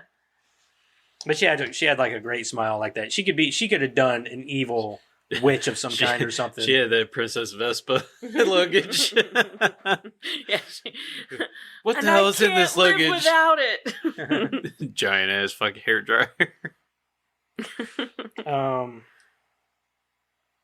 Yeah, like the one guy, he got thrown into a wall, and that's what got him possessed. The boyfriend, Yeah. was it Ed or whatever? Ed. Yeah, Yeah. he got thrown into a wall, and that's how he got possessed. Right. And he was the coolest looking one, and he bit it like quick. He had like 75 teeth and Yeah, green his blood. like opened his mouth. There was like teeth all in his mouth. Yeah, he was like the coolest looking Deadeye. and all he did with them teeth was eat some hair. Yeah, and he survived like 5 seconds. I'm like, dude, he looks cool. Oh, he's dead. Yeah, he didn't last very long. No. She didn't seem too upset that he died either. No, she She's didn't. like, nah, I got a quick new to man. move Look at this on. hero. Yeah. She's over like, here. well, he's a lot. Look at better the looking." jawline on this one. Yeah, he's a lot That dude's got a better chin for days. Especially in the third one. Okay, so Jake holding a gun, take charge, blah, blah, blah. While out there, they can find Bobby Joe, Evil Force. Okay, so do the Evil Force work at trees so they get out? All right, Evil Ash returns and attacks Jake first, but Annie gets away back into the cabin where it's safe for the moment. Evil Ash pops up at the door and says, "Join us," to Annie, but she closes the door as Ash tries to get in. When he can't get in, he screams Annie. Ash heads for the back door. Man, there's still a lot to read. Fuck you guys. Whatever happened? Did Bobby Joe, did it show her die? Yeah, she died in the woods. Yeah, the the trees Oh yeah, got the her. trees. Yeah, Yeah. they It was one of them scenes where like, fuck, are they gonna do the rape thing again? Right. Mm-hmm. And then like they just like they don't do all that. They just like kill her. They kind of almost kill her off screen. Yeah. Yeah. So, but like that scene where they're like they're getting her in the face and shit. Like And the that was, twigs are sticking in. yeah, that was pretty brutal. Yeah. So you knew she died, obviously. If not, Yeah. she's not as pretty as she used to be. There's some massive surgery that they Yeah. cannot undo. Wood did the damage. Yeah. Ash heads for the back door of the cabin, realizing this. Annie heads to the back to lock the door. Ash realizes that he can't get in and hides while Jake makes his way back to the cabin. But upon getting in the door, he is stabbed by Annie because she thought it was Ash. Annie drags Jake to the front room of the cabin, but unknowingly lays him by the cellar door where Henrietta disposes of him. Why wouldn't she just turn him? Like possess his body? I don't know. She was probably just hungry at that point. Yeah. She'd been down there for a while. I don't think Deadites really care about turning other people into Deadites. Oh, she would. They just want to kill everything around them. I'm saying if they would have had that, if she would have had him turned into a deadite, he could have. Right. Let her out and everything. Yeah. Yeah. Just saying. Yeah, that's true. Well, they don't exactly think on their toes. It's weird because they don't just stand fly. on I their don't think feet. they Most think of, very well. most of the time they just fly. Yeah. Like how there was like this gratuitous amount of blood. Yeah, it wasn't even like it wasn't even like a red blood either. It was almost pink. It was very watery. I mean, but there was just this gratuitous amount, and then she gets up and there's just like a drop on her shoulder. That's what I said. Just like, wow, that's not much blood after what happened. There was none in her hair. Yeah, there was nothing. none. And she's on her face, just a little bit on her shoulder. Drop on her shoulder, and I'm like, huh. Sweet. Can I get your wardrobe? One of them things you just gotta overlook, I guess. Must have had like would have been a great Tide commercial. Must have had like a car wash on the way to from the door from down to here. up. Yeah, she used the Tide stick. Must have been. That would have been hilarious if she pulled one out of her pocket. Like you see her like pull it out of her pocket, and then she stands up and throws it away. And it's just clean. Yeah, she's like, "Oh man, I don't have quite enough." One wipe and throws it, and then she's all clean. Yeah. Annie backs away and only to be attacked by Ash, who lifts her and throws her against the wall. But his evilness is short-lived as he looks down to see Linda's necklace on the floor with the chain laying in the shape of a skull, and he comes out of his possession, crying for his lost love. Ash's mourning only lasts a moment because Annie begins to attack Ash for fear that he is still possessed, but he convinces her that he is fine, and so begins the cooperation to rid the world of the evil, but they need the pages in the cellar to do it. I'm all right. I'm okay now. You get it? I'm fine. But what if he wasn't, and that was the demon talking to her? True, and that's why she attacked him the second time. Well, what if he attacked her? That's exactly what a Deadite would say. Exactly. Annie and Ash gather whatever weapons they can find and prepare for the final confrontation. They do not gather any weapons they can find. They go out to the shed in one of the best scenes of the whole movie where he makes his chainsaw hand. And he says one of the best lines of all time. For the first time. Groovy. That's it. That's all you need. That right there. Madison looked back at me whenever, because like I said, she sits in front of me now. And she looked back at me and just smiled and shook her head. Well, because that was his notification bell for the longest time on his phone. Whenever he didn't have it on silent. He used to have it like playing out loud all the time. And you hear it over and over and over again. Every time Crystal messaged him, Crystal used to like spam text him. Like, groovy, groovy, groovy. Mine's groovy. Utini. Those little Jawas. I don't even know what mine is now. Mine's always on vibrate because it's annoying. I hate cell phones. Mine's that email, bing bing, and then it'll go mail motherfucker. I don't know what mine is actually. Turn it up. I'll message you. I don't even know what it is. That's why I'm like. Well, we'll find out together. Let's find out what it is, people. Yep. Sounds like a minion. No, it's the Jawas from. Are you gonna message me or what? Yeah. Just say hi or something. Test. Stars. Oh, it's from Resident Evil 3 Nemesis. Or Nemesis saying stars. Peter. Who's texting me? I don't know what mine is either. Mine's stars. I know what my Back down to vibrate. All right. I keep getting lost. We're at the groovy part. All right, yeah. Ash cuts open the cellar door and kicks it in, but goes down and gets the pages and tosses them up to Annie. Annie begins to read them, but gets distracted by an all-out attack by Henrietta. Henrietta makes it up before Ash and attacks Annie, but Ash comes to her rescue and fights with Henrietta, but he doesn't seem to be able to gain an advantage.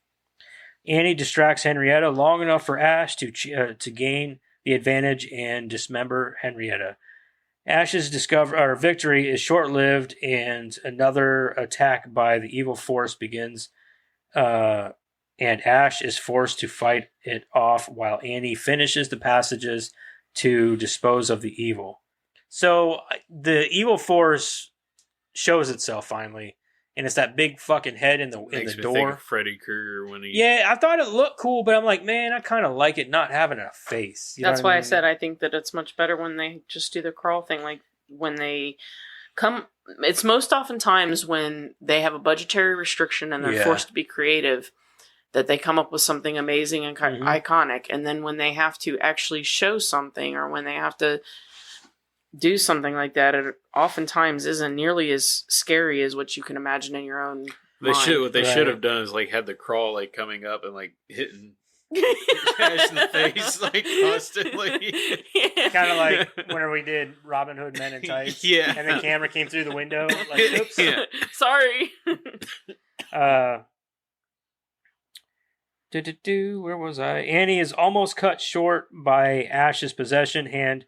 Annie is almost cut short by Ash's possessed hand that stabs her in the back, but she finishes the passage just before dying. Oh yeah, because it did disappear at one point in time, didn't it? Yeah, but the plan backfires slightly since Ash is pulled into the vortex that is taking away taking away all the evil and sending it back where it belongs.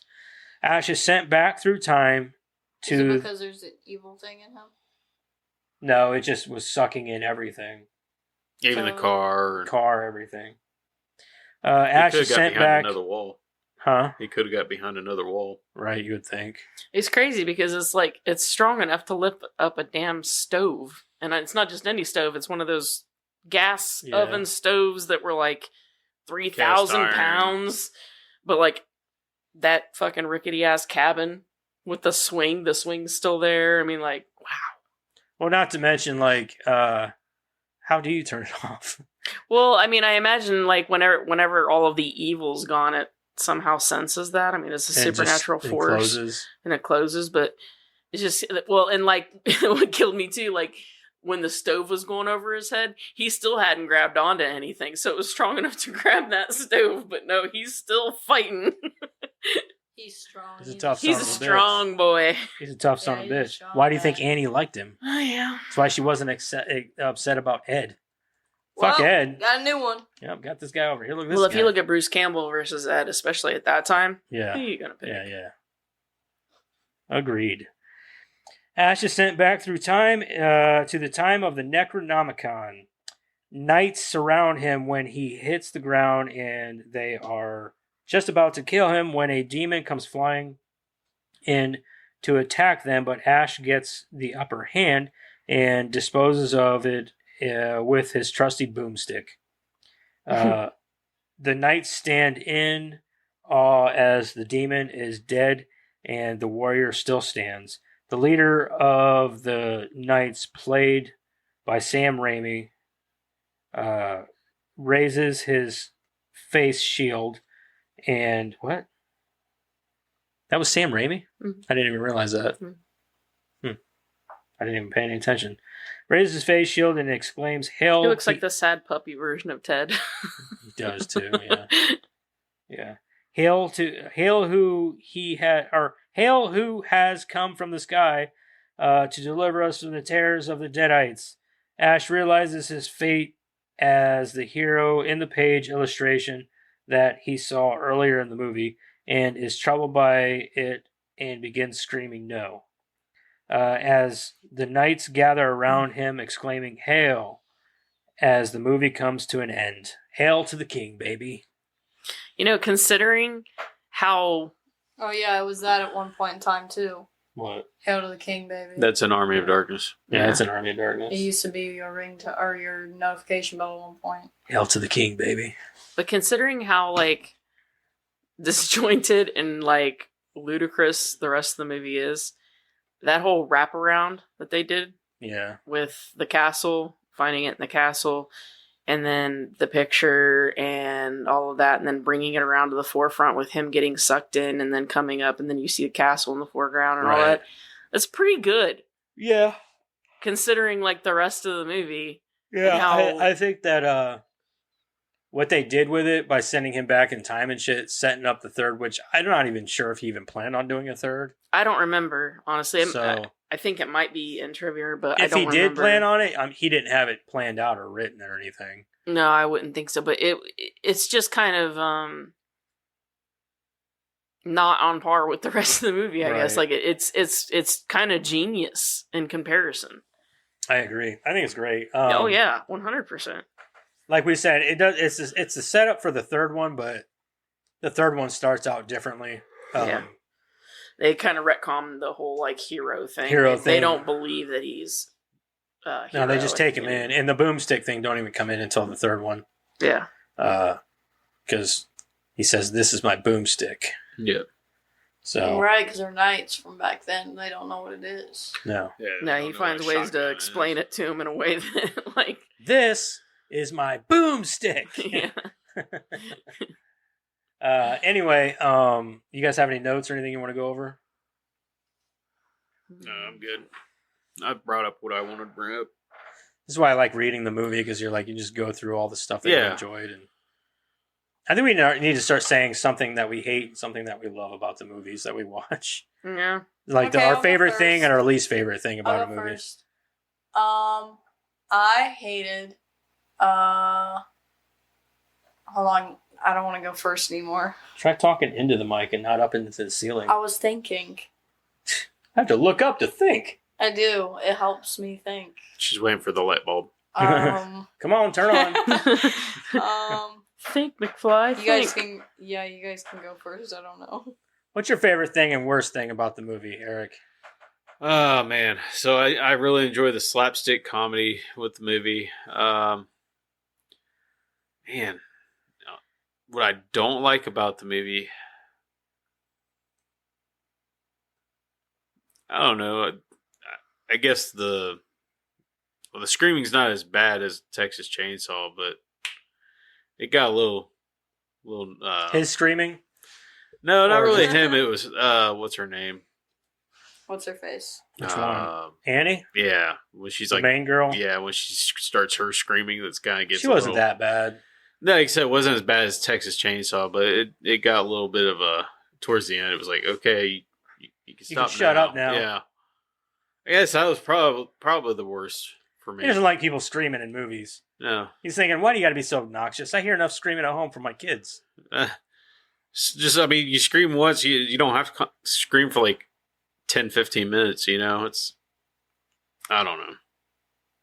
That's about it for me, like, bad parts of it. I'm sure if I think of something else, I'll let you know. You know, I'm glad Final Girls have evolved from screaming like that.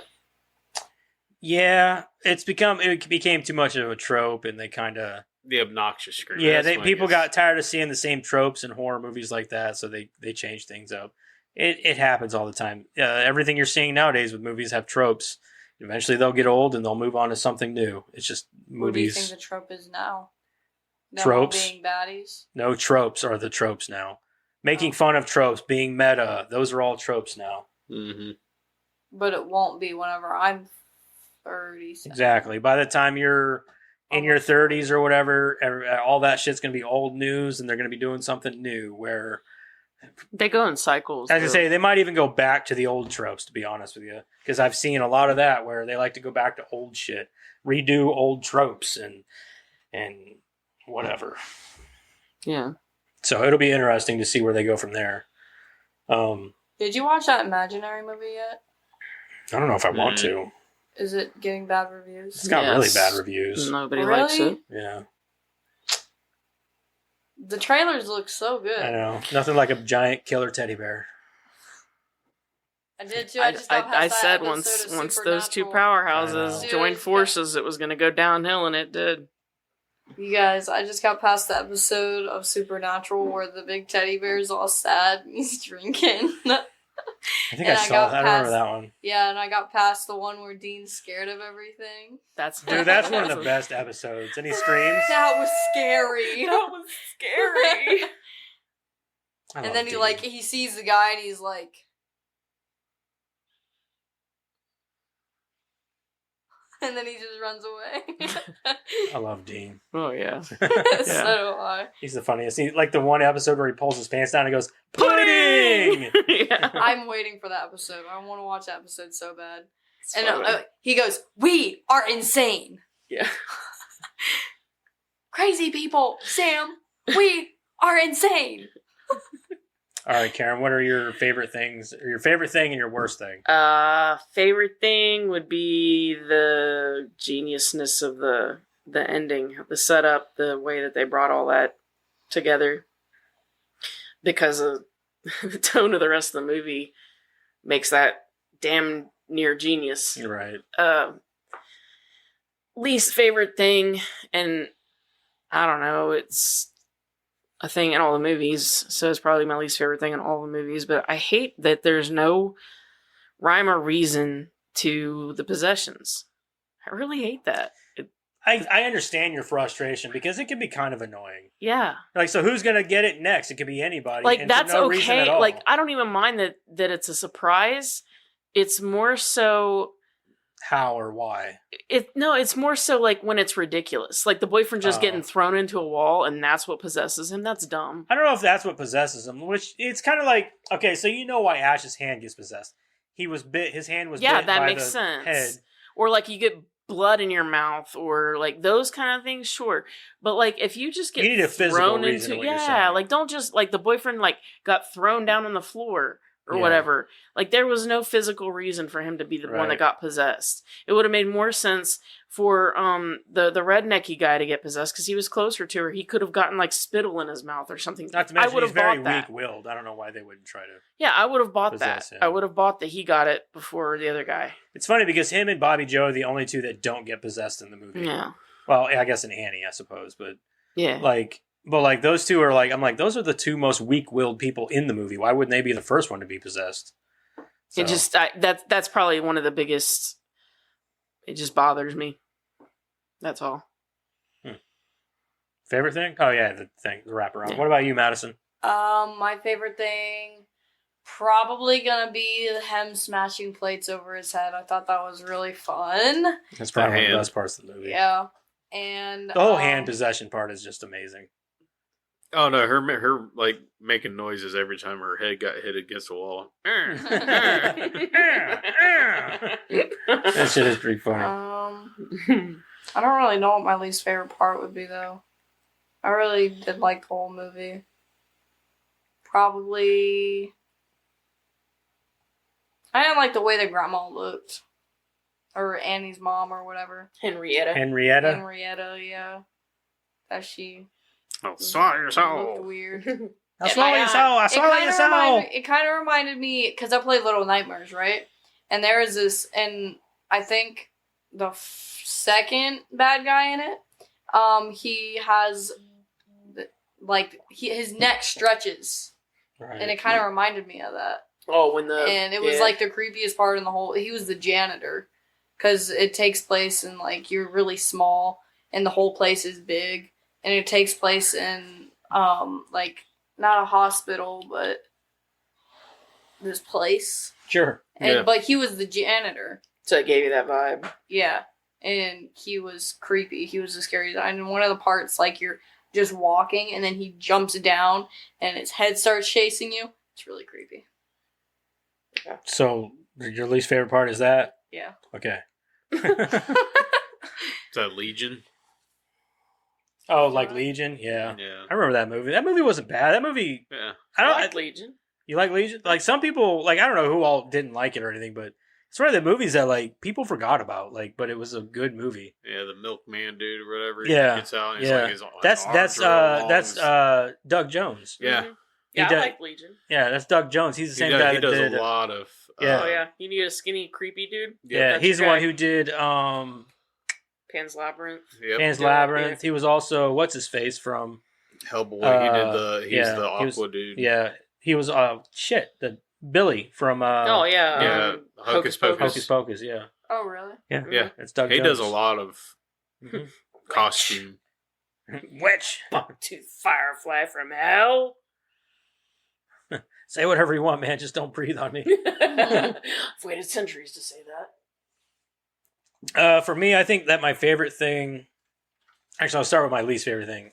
I think my least favorite thing. I'm gonna have to go with Karen. I think the no rhyme or reason for the possessions is really annoying. It can be annoying.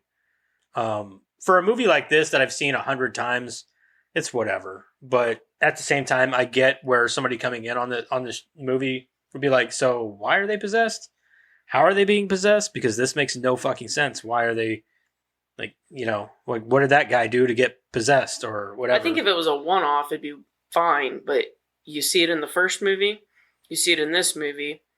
Even in the third one, though. Yeah, I don't... Because his girlfriend gets possessed, like, you're like, but why? But I think that's because the dude, like, rapes her. Oh, yeah, that's right, yeah. I don't know. I'd have to watch the third one again because it's been a while. But you see it in the remake. Mm-hmm. You see it in Rise. So it's like... I don't know if they just were like, "Oh, that's great! It's part of the series, so let's just take it with all of the movies." I think they do. I think that, but they're it's like, it's kind of a cop out, though. It is. It's like a loophole in their writing. They're like, well, we don't have to explain why this character gets it. Yeah, he's just gonna get it. He's just gonna get it. Like, okay, well, how do we move this along from here? Well, so and so gets possessed. Okay, well, how they get possessed doesn't matter. Mm-hmm. They get possessed. Mm-hmm. Like it's like a loophole in their writing for these movies. And yeah, they don't have to. It can be really annoying. It's kind of like, well, but then again, it's nice not seeing it coming too. You know what I mean? I agree. Because, like, it's not the surprise aspect that I hate. It's the ridiculous ones that bother me. Yeah. Well, it's nice because, like, in some cases, you're like, okay, that guy got scratched on the hand. You know he's going to get possessed. Well, that doesn't happen in this. It does happen in Rise, though, where the girl got scratched or whatever and then turned into... Yeah. But like Bobby Joe, she caught that freaking eyeball in her mouth. Yeah, and nothing came of it. Happened. Yeah. Like, it would make more sense to me if that always happened. Like, you got like an eyeball to the mouth and blood in your mouth and all that, and you were gonna get possessed. But also, you might get possessed for no reason too. Like, that would make more sense to me. Right. Like, I could buy that. But for those physicalities to happen and nothing happens to you, but like the other dude gets thrown on the floor, but he gets it. It could be the same way that, Ash got possessed. He got picked up by the force and thrown into a tree. But that sort of makes sense though, because that's how Linda got it too. Like, it attacked her. Yeah. So being attacked by it, I can kind of understand. How did he get thrown up against the wall? Henrietta threw him. Like, Henrietta grabbed him and threw him. She was in the cellar. Yeah, she took her hand and she threw him. Oh, okay. Yeah, she could have scratched him. That may be. Maybe, but we don't as see the that. audience, we didn't see it. We don't know that. Yeah. I get where she's coming from. Yeah. But anyway, my favorite thing in this is Ash. You think? It's just it. That's it. What Bruce Campbell. So the everything he does is fucking entertaining. The laughing part, the part where he's like dancing, like it's funny because the one part with Henrietta when he like hits her and she goes down and comes back and she's doing the three cheers like she's powering up. Leave her alone. So the slapstick shit in this movie is fucking great. Mm-hmm. But my favorite thing about it is definitely Ash. That whole montage in the shed. And then him saying groovy is one of my favorite things from any movie ever. It's a great scene. I fucking love it. I know it's old and it's dated, but it still holds up to me, man. Like, I still love it. We had the 4K and it looked amazing. I just have it on Blu-ray. The 4K is amazing. The skinny Barbie thing kind of threw me off too a little bit. Like, I enjoyed the scene because it was pretty good fun, comical, but I don't know. It looked bad. Yeah. Yeah, that was. I'll say that's probably the worst. Stop motion shit. Yeah, I think that was probably my worst part in the movie. All right. Well, anyway, let's go ahead and get into rating and reviewing Evil Dead 2. Let's go this bitch.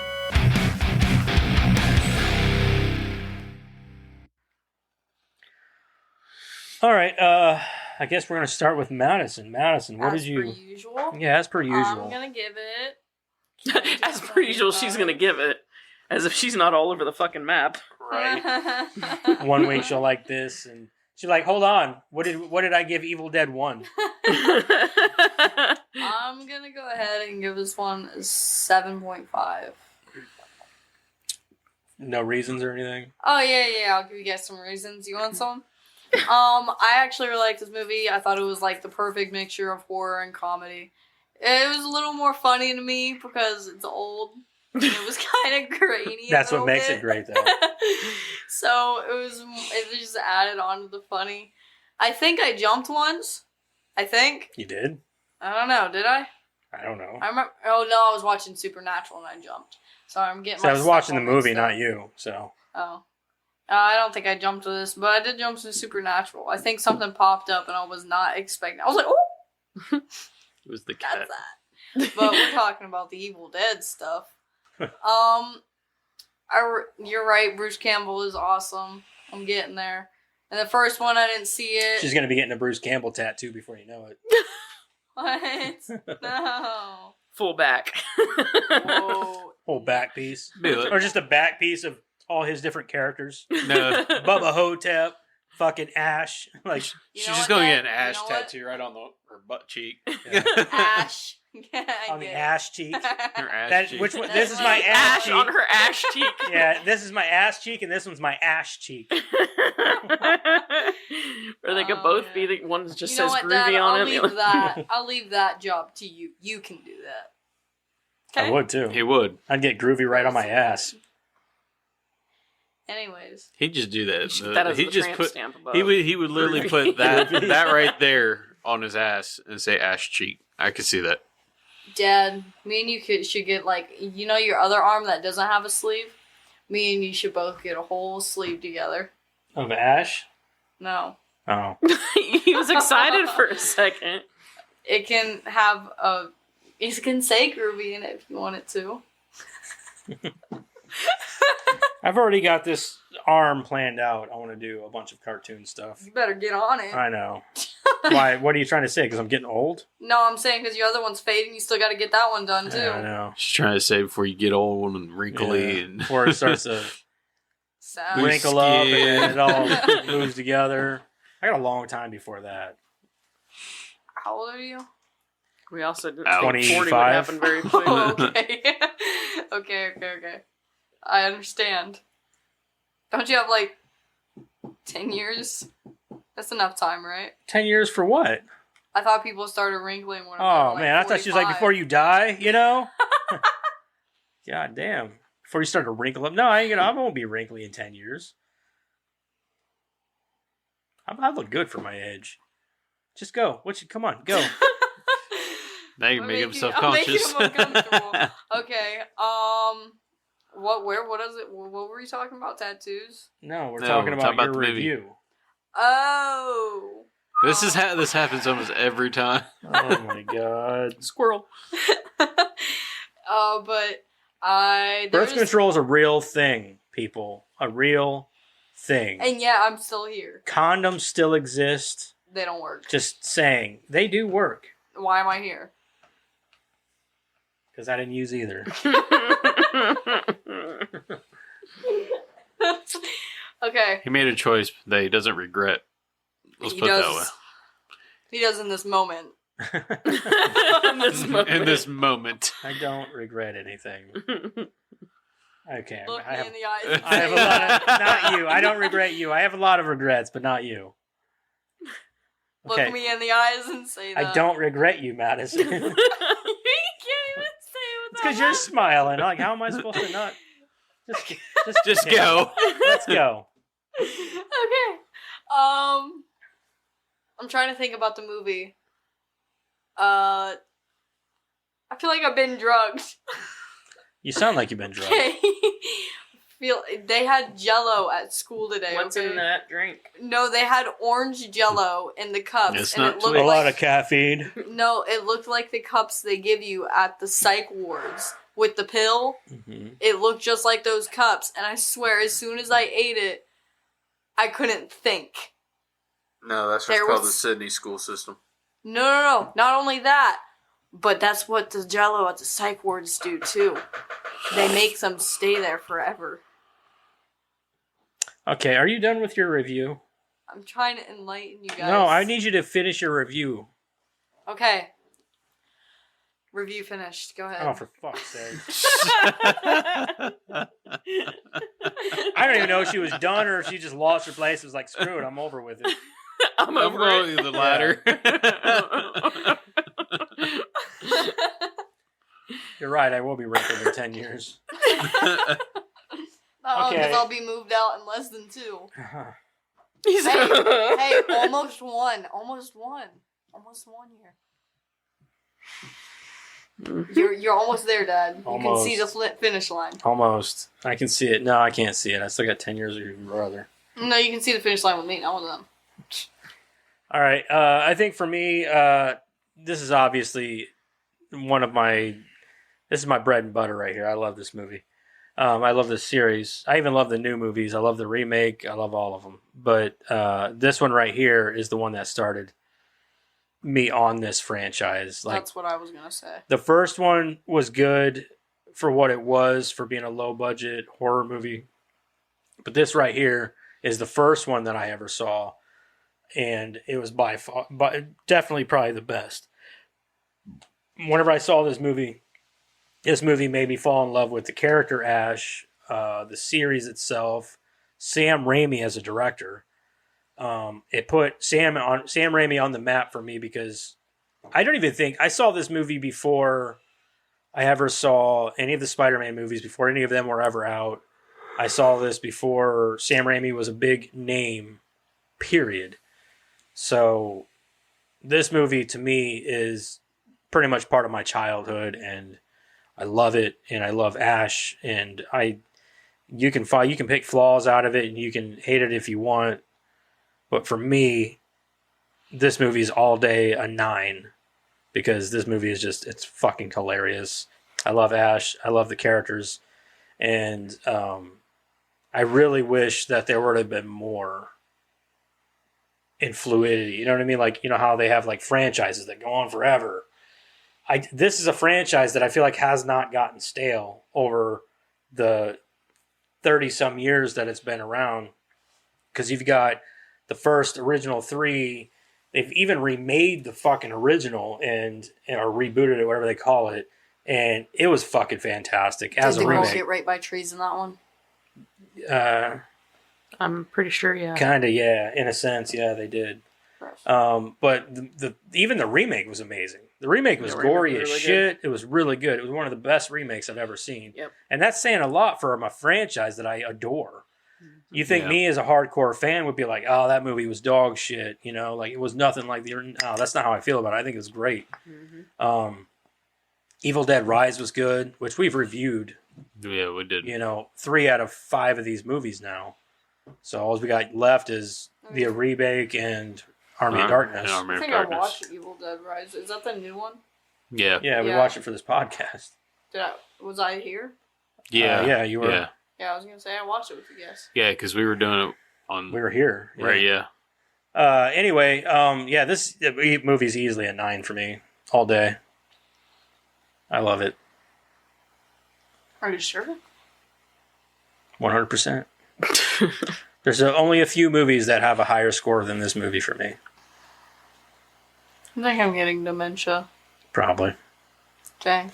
So that's what I was going to say, by the way. Everything he just said, that's what I was going to say. Yeah. Was it? Yeah. I just couldn't think. Except for it not being a 9. Yeah, besides that. Karen, what do you think of it? Well, I actually saw the first one first, and then this one. I don't know which one I saw. I think I saw this one first the first one. I think I saw the first one. Pretty sure I saw the first one. But I liked the low budgetness of the first one in general. Kind of like the underdog story. I really like low budget stuff. But seeing this one, I am a huge fan of horror comedy. So this is like my bread and butter here. Give it a little bit more of a tip. Yep. Yep, that's the tip, all right. Wow. Just the tip. Wow. She said, yep, that's the tip, all right. Madison. You're grounded. Grow up. Grow up. You don't mean to grow up. He started it. What did You're I the one say? who always runs around the house saying, "That's what she said. That's what she I said. said it That's one what she time said." today. I haven't said it in weeks. I say Bookie and Pookie. That's it. Anyway, Pronounce Karen, out, getting before along you were with rudely Spooky. interrupted, Yeah. Pookie. What does that mean? that's just what she calls people, Bookie and Pookie. Bookie means bro Pookie. And then Pookie What? is Pookie. female Pookie. Oh. Like Pookie, like, hey, Pookie Bear, Okie I'm dokie. lost. Hey, my Pookie Wookie. welcome to Tookie my Wookie. life. Wookie Bear. Mm-hmm. Never Okay. a dull moment around here. No. My Pookie Wookie Gookie Bear. Anyway, I really like horror comedies. This is top notch. This is what made horror comedies, in my opinion. It's very early on, so yeah. Yeah, I like it a lot. I'm gonna give it an 8. Eric, what do you think of Evil Dead 2, man? You all said it, so there we go. That's it. No. I've always enjoyed the movie. I think it's lost a little bit of flavor for me the past couple of years. That's why I can't get into. I couldn't get into as much as I have back in the past. Understandable. But the horror comedy is just, it's on par. I mean, there's nothing, you can't talk bad about the comedy in this movie. It's made, the movie, you can't really knock the movie for anything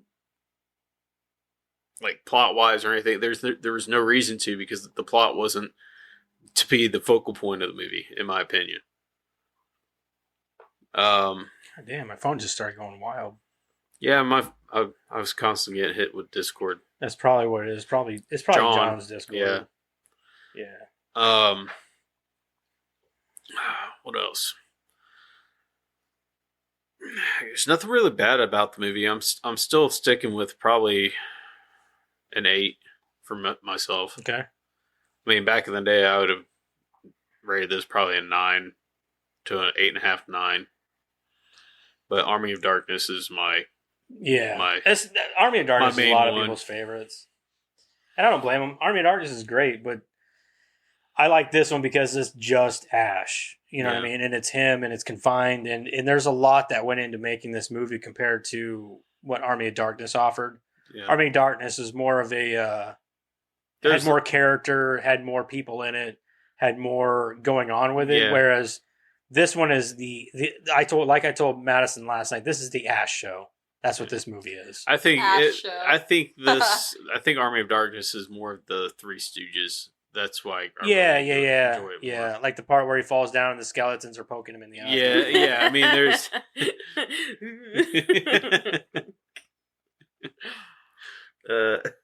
the hot water where he's pouring it down his stomach. It's pretty entertaining shit. Well, hopefully we pull it for next week, because y'all are making me excited. I mean, we could just say we're doing it, but Eric's like, I'm down. Eric's like, I love the movie. I don't give a shit. Yeah, Let's watch it. Yeah, I'm all for it. Yeah, so 8 for me. Okay, so it's 8.125. There you go. Sweet. Alrighty then, Madison. What about them Rotten Tomatoes? Rotten Tomatoes. Don't Maters. Be careful next to the mic. Oh, yeah. The Maters. The Maters. Rotten Maters. I'll get them Rotten Tomatoes out for you guys. Don't worry. Take one else. I award you no points, and may God have mercy on your soul. For critics, I'm going to say Critics? 60, oh, no. 65. I'm going to say 50. I'm going to say 47 for critics. Damn. I think critics. Honestly, I don't know. I have no idea where this stands with critics. Yeah. I don't know. I'm saying 65. I'm saying 47. I know it's I wouldn't imagine it'd be lower than I know mine. it's more like than the original.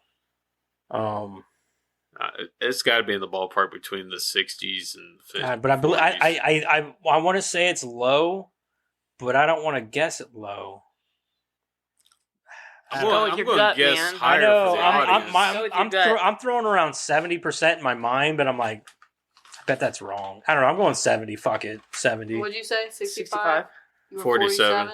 Dad got it. It's 88%. Oh my for the god! critics. Wow. Okay. Okay. So our score accumulated was actually pretty close. So For the audience? for audience, 78. I bet it's up and around there. You said 78. Well, I don't know. I'm going to say 90. Because people can be really fucking pretentious. Yeah, on that I'm going shit to like say this. 90. I'm just going to go on the high note. I'm going to go low. I'm going lower than critics. Yeah. Because I guarantee you that people who are pretentious enough to write a fucking review on here don't like this movie. So Yeah, I'm going to go... I got a lot of bumps here I can use. I'm going to go 65%. 78. 90. Eric got it. It's 89%. Oh, wow. I was Damn, wrong. I'm right on Whoa. You pretentious bastard. Pretentious bastard. They're like, yeah, okay, the people who have a podcast on reviewing movies, calling other reviews pretentious. Really? You pretentious Yeah, that's what it motherfucker. is, too. They're like, yeah, we're pretentious. You have a self-righteous podcast. bastard. We're finally going to blow up and it's going to people point out you being pretentious. Yeah. We'll be big tomorrow. Hashtag pretentious prick. Hey, Go to man, school, they're gonna be like, "This is your dad, isn't it?" Oh that'd be fucking hilarious, dude. You're have to wear a fucking monocle from now on. Yes. A top hat, monocle, and a fucking cup of tea. Pinky out, just. sorry. That's your just your pinky. There you go. Nope. Actually, put the ring finger That's down. honestly, See, if you have a catch ring me, on your like that's finger. how I drink. Sorry. There you My go. pinky's Keep your ring It's because finger ever since I down. broke my hand. There you go. That's it. It's like a sweetie. rubber You- band. You got it. All right. right. Have mercy. Critics' consensus. Less a continuation than an outright reimagining. Sam Raimi transforms his horror tale into a comedy of terrors, and arguably even improves on the original formula. All right. I think that this is where I like what they said there because it brings up a good point where Sam Raimi really found his footing with this movie. This is where he first realized, holy shit, this is what I'm good at. Mm-hmm. Yeah, Evil Dead was something, what I wanted to do, but this is where he This found... is what the story actually should be. This is what the story should be and where I want to it's take going. it because it's fun, it's goofy, and I think he fully realized what kind of director he is. Yeah. Okay, reviews. Seriously. This is half star. BD says the only horror here is the fact that millions watch this. The only comedy here is that this movie is an insult to anyone with an IQ over 31. I just wish the monster had gotten the writer and director of this 10th rate trash. Only in a civilization on the verge of downfall would this be timid? I don't know, entertainment, or dare I say it, art. Well, Man, you are one pathetic loser. so being the pretentious guy that I am, go fuck yourself. Are you happy or are you gonna fuck me up? Half a star. It was horrible and trash. I wouldn't recommend this to anyone. Even Thanksgiving 3 was better. That is like the worst insult I've ever heard. Oh, wow. Thanksgiving 3 doesn't exist. Oh god. It's a big joke inside. I thought the it was movie. 2 that didn't exist. Or no, yeah, 2 doesn't. Yeah, exist. 2 doesn't. Because I mean, 3 was all about three them It was finding about finding 2. the second one. Yeah, Yeah. you're right. Mm-hmm. Okay, so That's still pretty bad. I was going to say, it would have been even funnier if they said Thanksgiving 2 was better I think than that's this. what they meant. Maybe. But the fact that they said 3, they kind of played themselves if that's what they were going for. You're killing me, Smalls. 1 star. Evil Dead 2, also known in publicity materials as Evil Dead 2 Dead by Dawn, is a 1987 American comedy horror film directed by Sam Raimi. It is a sequel to the 1981 horror film The Evil Dead. Oof, this is rotten. Don't bother seeing it. The sequel to the ultimate experience. So wait, why did he give us the entire? That's what I was going to say. Like, you don't need to tell us what you're reviewing. Just on fucking the page, review man. it. We Yeah, know what we're here know for. what we're here for. You fucking moron. Pretentious prick. Pretentious prick. Oh, God, he's damn. not done though. It says Oh, Ash Jesus. Williams Good. and his girlfriend Linda find a log cabin in the woods with my a voice God. recording from their He's just going to go ahead and write who up had the recorded fucking himself reciting ancient chants from the Book of the Dead. As they play recording, an evil power is unleashed, taking over Linda's Thank body. you. What's this guy's name? Michael. Thank you, Mikey. Fuck your own face! Yeah, fuck your own face, Mikey. B. Mikey Vagina. Oh god. Michael B. Board got to tell everybody else was there. Right. Thank you for the entire plot synopsis there, bud. We know, dude. Yeah. 2.5 stars by Colin M. This movie recycled the main elements in Evil Dead 1, so it lacked the originality of Evil Dead 1. It then worked too hard to try to produce interesting movies. A movie, nonetheless, through inclusion of lots of additions and variations on the Evil Dead 1 model. It mixed horror with comedy humor, which didn't work for me in this case, as I was expecting a horror film, and the acting became ham. None of the characters had much appeal, so I didn't really care anyway what happened to them. One of the characters disappeared from the story in the middle, and I wasn't sure why. Who? Who disappeared? I think he's talking about that Bobby Joe or whatever, but they No, she didn't disappear. Unless, No, that's what I'm saying. The only one that went away midway through the film was her, but she died, obviously. Well, that's what I'm saying. So I think they weren't paying attention or something. Yeah, either they weren't paying attention, or maybe they were talking about Ed. I mean, but he died. That's what I'm saying. They explained every single one of them. The only one that I can think of that even makes a modicum of sense would be Bobby Joe, because she went into the woods. Like, yeah, I don't understand. You know what? That does make sense because remember she was in the room with them, and then all of a sudden she wasn't. And he starts going, "Where is she? Where is she?" They did show what happened to her, right? But I'm saying like she did go missing. Maybe the version he watched cut that scene out. Maybe we'll give you the benefit of the doubt. No points, and may God have mercy on your soul. Yeah, for real, man. This is 2.5 stars. Noting that I am not the target audience for this franchise, Evil Dead 2. I don't give a fuck. Why are you reviewing it then if you're not the target audience? Hold on. Didn't you just say at the beginning of this podcast that you'd recommend this to anyone, even the not target audience? Okay, but don't leave a review on a movie that you're not the target audience for. Right? If you're not if you hadn't... I'm not the target audience, but I'm gonna give you my input on it. I'm not. That'd be like me going on and reviewing The Notebook. This shit is garbage. It's boring as fuck. And Ryan Gosling could find someone else. But technically, you could be the target audience for that. You're an adult male. Adult males would be somebody that could or would watch that movie. The Notebook? Mm-hmm. Why? Because you're an adult male. Do they like vaginas or? Well, yeah. I mean, technically, don't adult males like vaginas? That's what I'm saying. If they do, then why would they watch this fucking movie? Well, I mean, that movie. Well, I'm just saying, like, adult. Okay, Twilight. Okay. I'm not going to get on and review Twilight. You know why? I'm saying, like, more appropriately, it would be like, oh, I'm not going to go and watch, some fucking Disney youth show. Right. And then go, you know what? This movie about worms crawling around on the ground that, The Descendants. Yeah, My Little Pony. I hated it. It was so stupid. I know what the color blue is. You know what I mean? That's what I'm saying. That's what I'm saying. So if you're not the target audience, why are you leaving a review? Yeah, that's what I'm saying. Oh, that's what I was getting at. Yeah, that's what I'm saying. That's the kind of thing. Yeah, that's the kind of thing I'm getting Go watch at. the Teletubbies movie. But you can't say The Notebook because you are that. You could be. I guess I could be that demographic. Yeah, if her go-to is The Notebook and she is over here reviewing Evil Dead. Why? Okay, but why would you go and review The Notebook? I wouldn't. Then why are we switching it from The Notebook to My Little Pony? Because that's more appropriate. I wouldn't watch My Little Pony and then give a review about it. I'm not the target audience for My Little Pony. But you wouldn't watch The Notebook or give a review and then give a review about it, right? No, but that's just because I wouldn't watch The Notebook. She is because she's not a bitch. I'm not a bitch, yeah.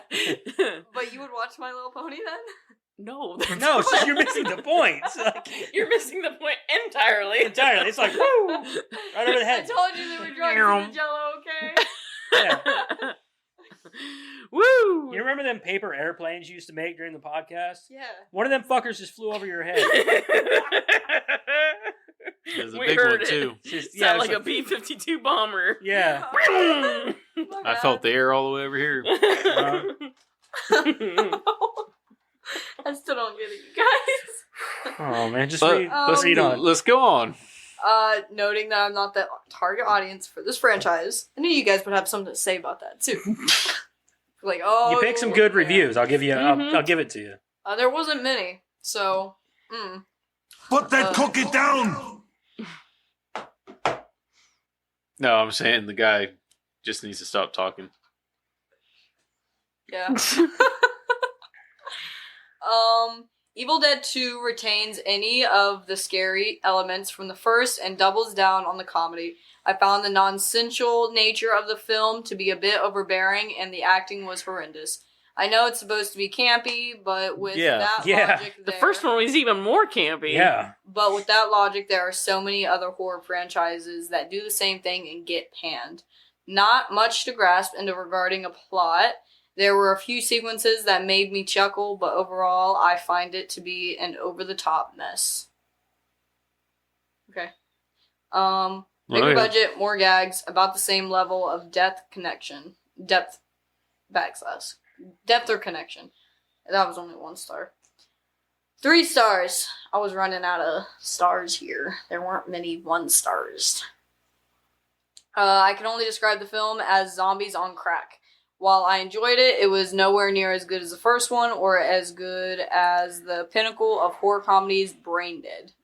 Worth a watch, though. Also, how the frick-frack, it doesn't actually say that, is this 15 when Sweeney Todd is an 18? What the fuck? Where did that come from? That's right out of the left field. Yeah, exactly. Like, Sweeney Todd is not even in the same realm of this fucking movie. Like, I get it. They're both... I mean, I wouldn't even call Sweeney Todd a horror comedy. It's a horror musical. Yeah. And then you're over here with Evil Dead 2 that is... Not it's a satire on horror in a fucking comedy. It's a horror comedy. But, like, you got 2 completely different things. Like... That's like putting Little Shop of Horrors and fucking Evil Dead 2 in the same mix. Yeah, or like Little Shop of Horrors and like The Exorcist. Yeah. I mean, it's not the same divided, but like it's the same. I could see you're talking about 2 separate genres altogether. I could see Little Shop of Horrors and Evil Dead 2 being brought up to the same conversation because they're both comedy horrors. Yeah, right. But they're not the same at all. Speaking of they're not musicals. Little Shop of Horrors, when the fuck are we gonna pull that one? Oh God, I don't know. I absolutely love that She movie. said, That's one of my favorite musicals of all time. Me too. I agree. Love that movie. Mm-hmm.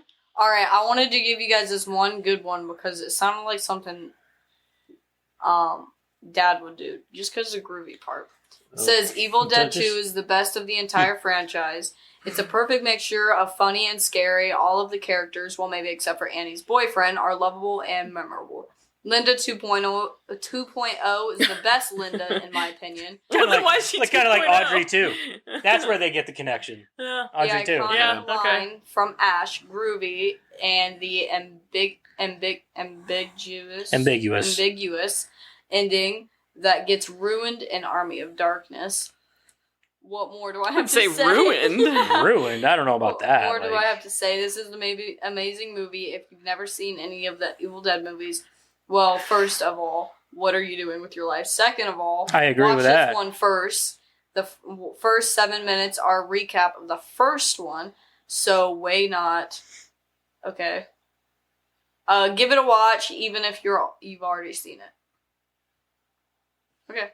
Yeah. That guy was just on here recommending the movie. That's cool. I like that guy. Yeah. I gave it a 4.5. Just watch the movie. That's all I gotta say. You can sit with us at our table at lunch. Yeah. All right, you're cool. You're cool. You gotta sit by Tim, though. I don't like that guy. You gotta sit by Tim till we do the initiation. Guess what the initiation You're on is. probation. Guess what the initiation is. Probation. Guess what the initiation is. Do we throw cheese at him? You gotta go into the shed, cut off your hand, put a chainsaw on, and then you gotta shoot a deadite. And survive. As he looks around at all of us and sees that we all have both of our hands. Like, hold on a minute. Wait a tick. I don't think any of you did. They grow back. No, I just want to see the movie play out in real life. Now go. All right. That reminds me of that Ridiculous Six movie. You ever seen that? I don't Adam know. Sandler? I've seen it once. It's the One Eye Gang. I don't remember a lot about they are all wearing eye patches, and they told the new guys, like, well, you gotta take out your left eye, and like he literally does it, and they're like, oh my god, he really did it, and they're all like wearing eye patches over their little eyes. The only thing I remember from that movie is whenever the guy who played Jacob, what's his name? Taylor Momsen or something? No, that's the girl from shit. Taylor. Whatever. The dude from Taylor, Twilight, yeah. Taylor something. Not Taylor Swift. Get out of here. No, they were dating. Lautner. Lautner. Yep, Taylor Lautner. So the only thing I remember was whenever they tried to hang him, and he was swinging on the rope because he plays like a mentally retarded person or whatever. Hey, he starts fucking doing that. And he's like, no, they got a really strong neck. He's just swinging back and forth. If you've never seen it, I'd give it at least one watch. If you're in the mood for like a really dumb comedy. Okay. And it's got all of Adam Sandler's regulars in it too. Nick Swartzen is the dude that takes his eye out. Yeah, and it's got Nick Swartzen in that second Buddy Games movie literally makes that movie like he is fucking hilarious in that movie. He fucking he was just recently booed off a stage. Again? Yeah, I heard about that. He got booed off a stage because I guess on the flight there, he drank a little bit too much along with a few edibles. Yeah, and I guess it really fucked his day up. Yeah, and he went out on the stage. He couldn't remember half of his shit, and people were booing him. What is that movie called? Ridiculous Six. Six. It's on Netflix. Mm-hmm. It's worth a watch. Yeah, it's funny. It's a good comedy. Yeah, it's fun. Anyway, let's move on here. Let's get into some fucking trivia with Karen. Trivia with Karen. Sweet ass trivia with Karen. I can't whistle. During the scene where the severed head of Linda bites Ash's hand, Bruce Campbell says the single line, "work shed." This line was later redubbed in post-production due to the quality of the audio, giving it a strange, slightly disproportionate sound in the audio. You can hear the difference, though, whenever he says it. He's 9 years. He says work shed. 9 years later, while filming his cameo in Escape from L.A., the first thing Kurt Russell said to Bruce Campbell on the set was, jokingly, "Say work shed." Stephen King was such a huge fan of The Evil Dead that he convinced producer Dino De Laurentiis over dinner, who was producing King's Maximum Overdrive at the time, to have his production company, DEG, finance Evil Dead 2. Of course, Raimi credits King with making this film possible, having not been able to acquire enough money himself. Raimi later made appearances in King's miniseries The Stand and The Shining. Rosebud, the supposed film production company, was not a real institution. Producer Dino De Laurentiis was forbidden to release an unrated movie through his own company, so Rosebud was created specially for the purposes of releasing Evil Dead 2. This is Bruce Campbell's favorite film of the trilogy. I told you, man. Me and him have like this unspoken bond. Yeah, I thought you said he was your dad or something, wasn't he? He might as well be I wish he was my dad, honestly. If he was my dad, you guys would have been at my house a lot when we were kids. Yeah? Yeah. He's an asshole. He would have been an asshole, but he's like a lovable asshole. I think we would have got along. Probably, yeah.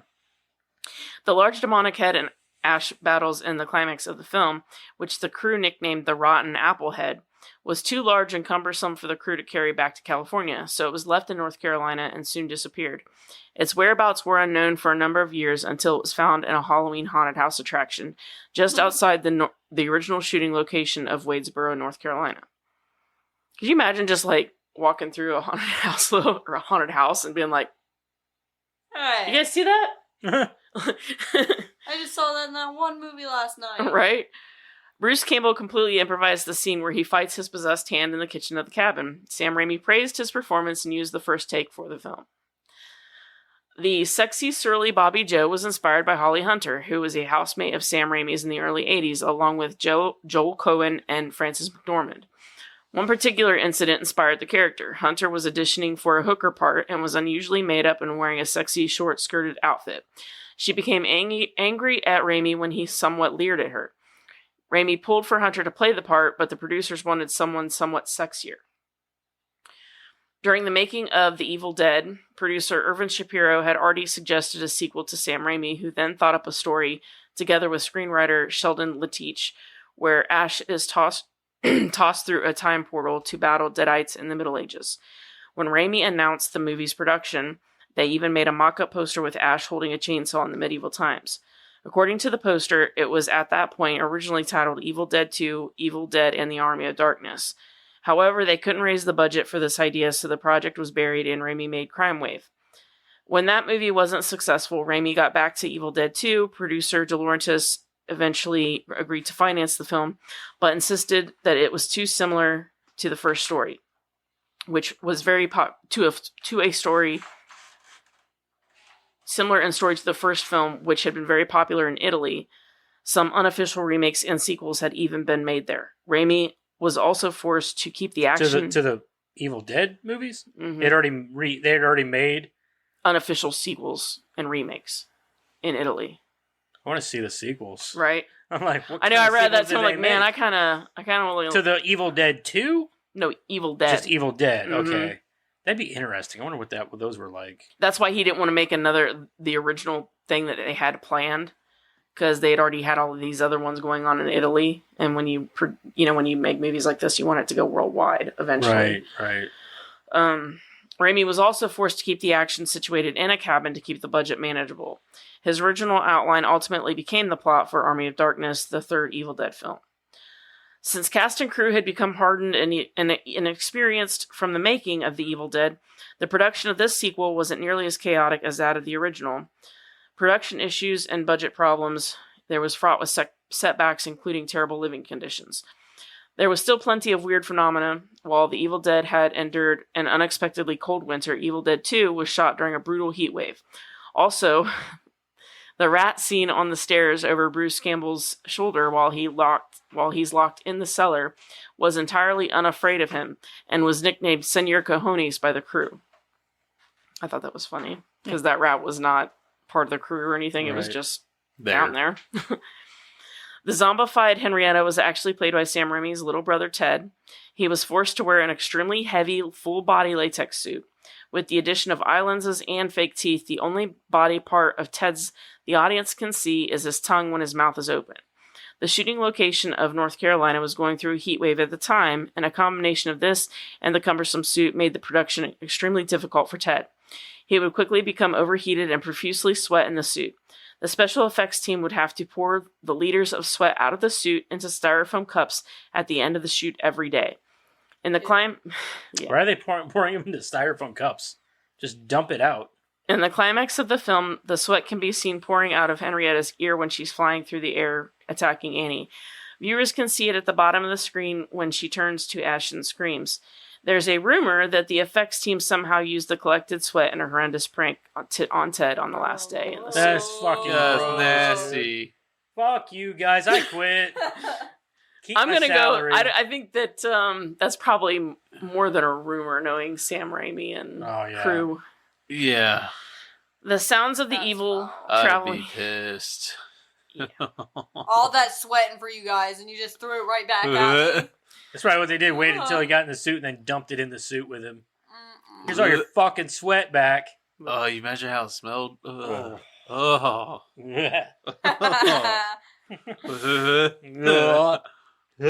guys are gonna make people puke. The people that can't stand to hear other people gag.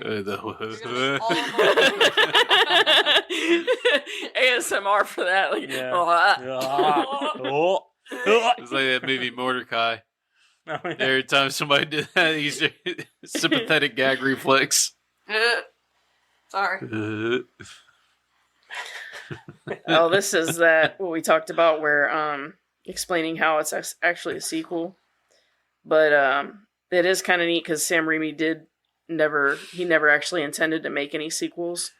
So when we see Ash get hit at the end of the first one, it's actually supposed to be implied that he died in that final shot. Oh, right. Yeah. Yeah, so they couldn't get the rights. Yeah, so we talked about that already. The scene where Ash is doused in blood coming from the wall was filmed by placing Bruce Campbell horizontally on the floor and then pouring gallons of fake blood on him from above.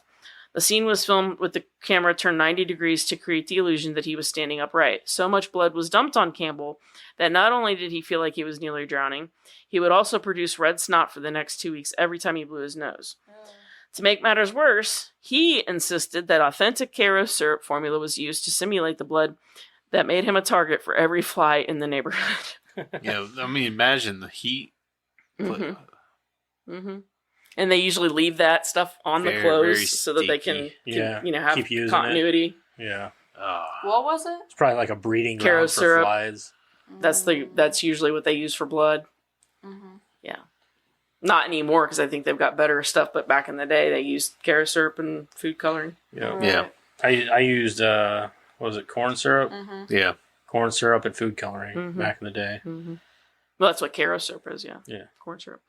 And I assume everybody knows about the glove. Yeah. So, yep, that's it. Do you know about the glove? Maybe Comment we should down tell them. below. Oh. No. Leave it open-ended. You guys comment down Do below. you guys know what glove we're talking about? If you do, tell us. In the comments below. The love glove. No. The love glove. That's a pretty rough love glove. I'm just saying. Hint. It's not that. Well, it could be for some people.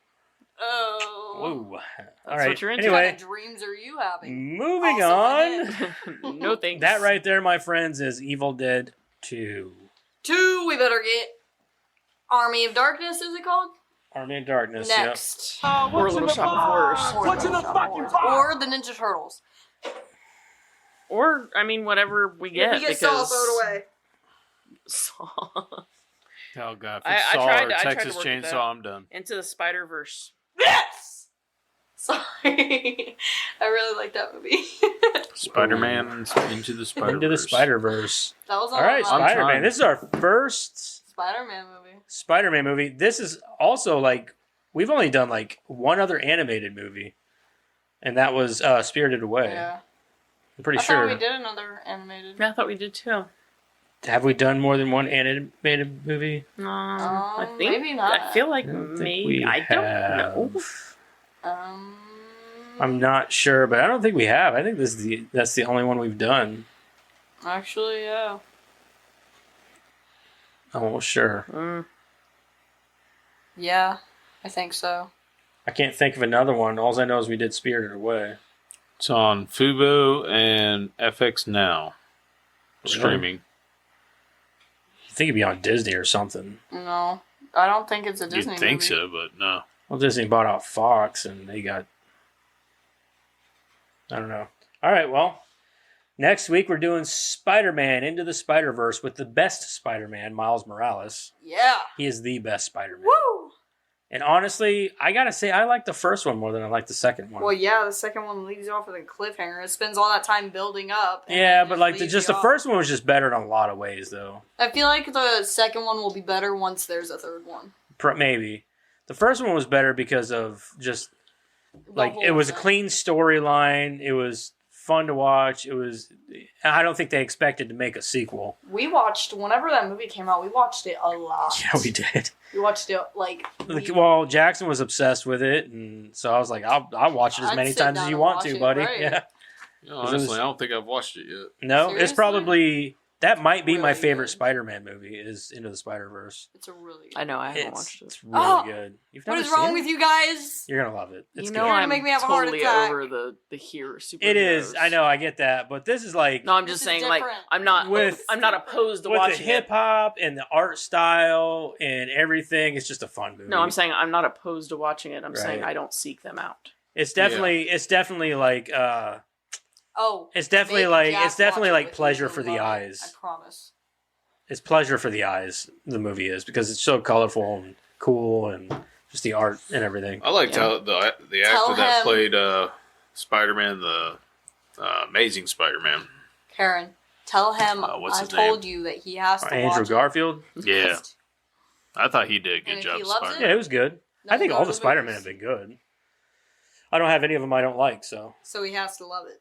Okay. I'm not like Okay. with Batman where everybody's like, "Oh, this is the best Batman." Like all the Spider-Man that have played Spider-Man are all good, so I've liked all of them. Michael So, Keaton. It's probably the same argument, you know, as the iteration. right?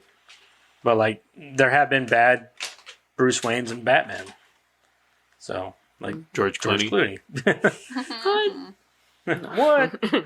Anyway, next week, Spider-Man Into the Spider-Verse. Don't forget to Share and subscribe. get to our socials and like us, share us, subscribe us.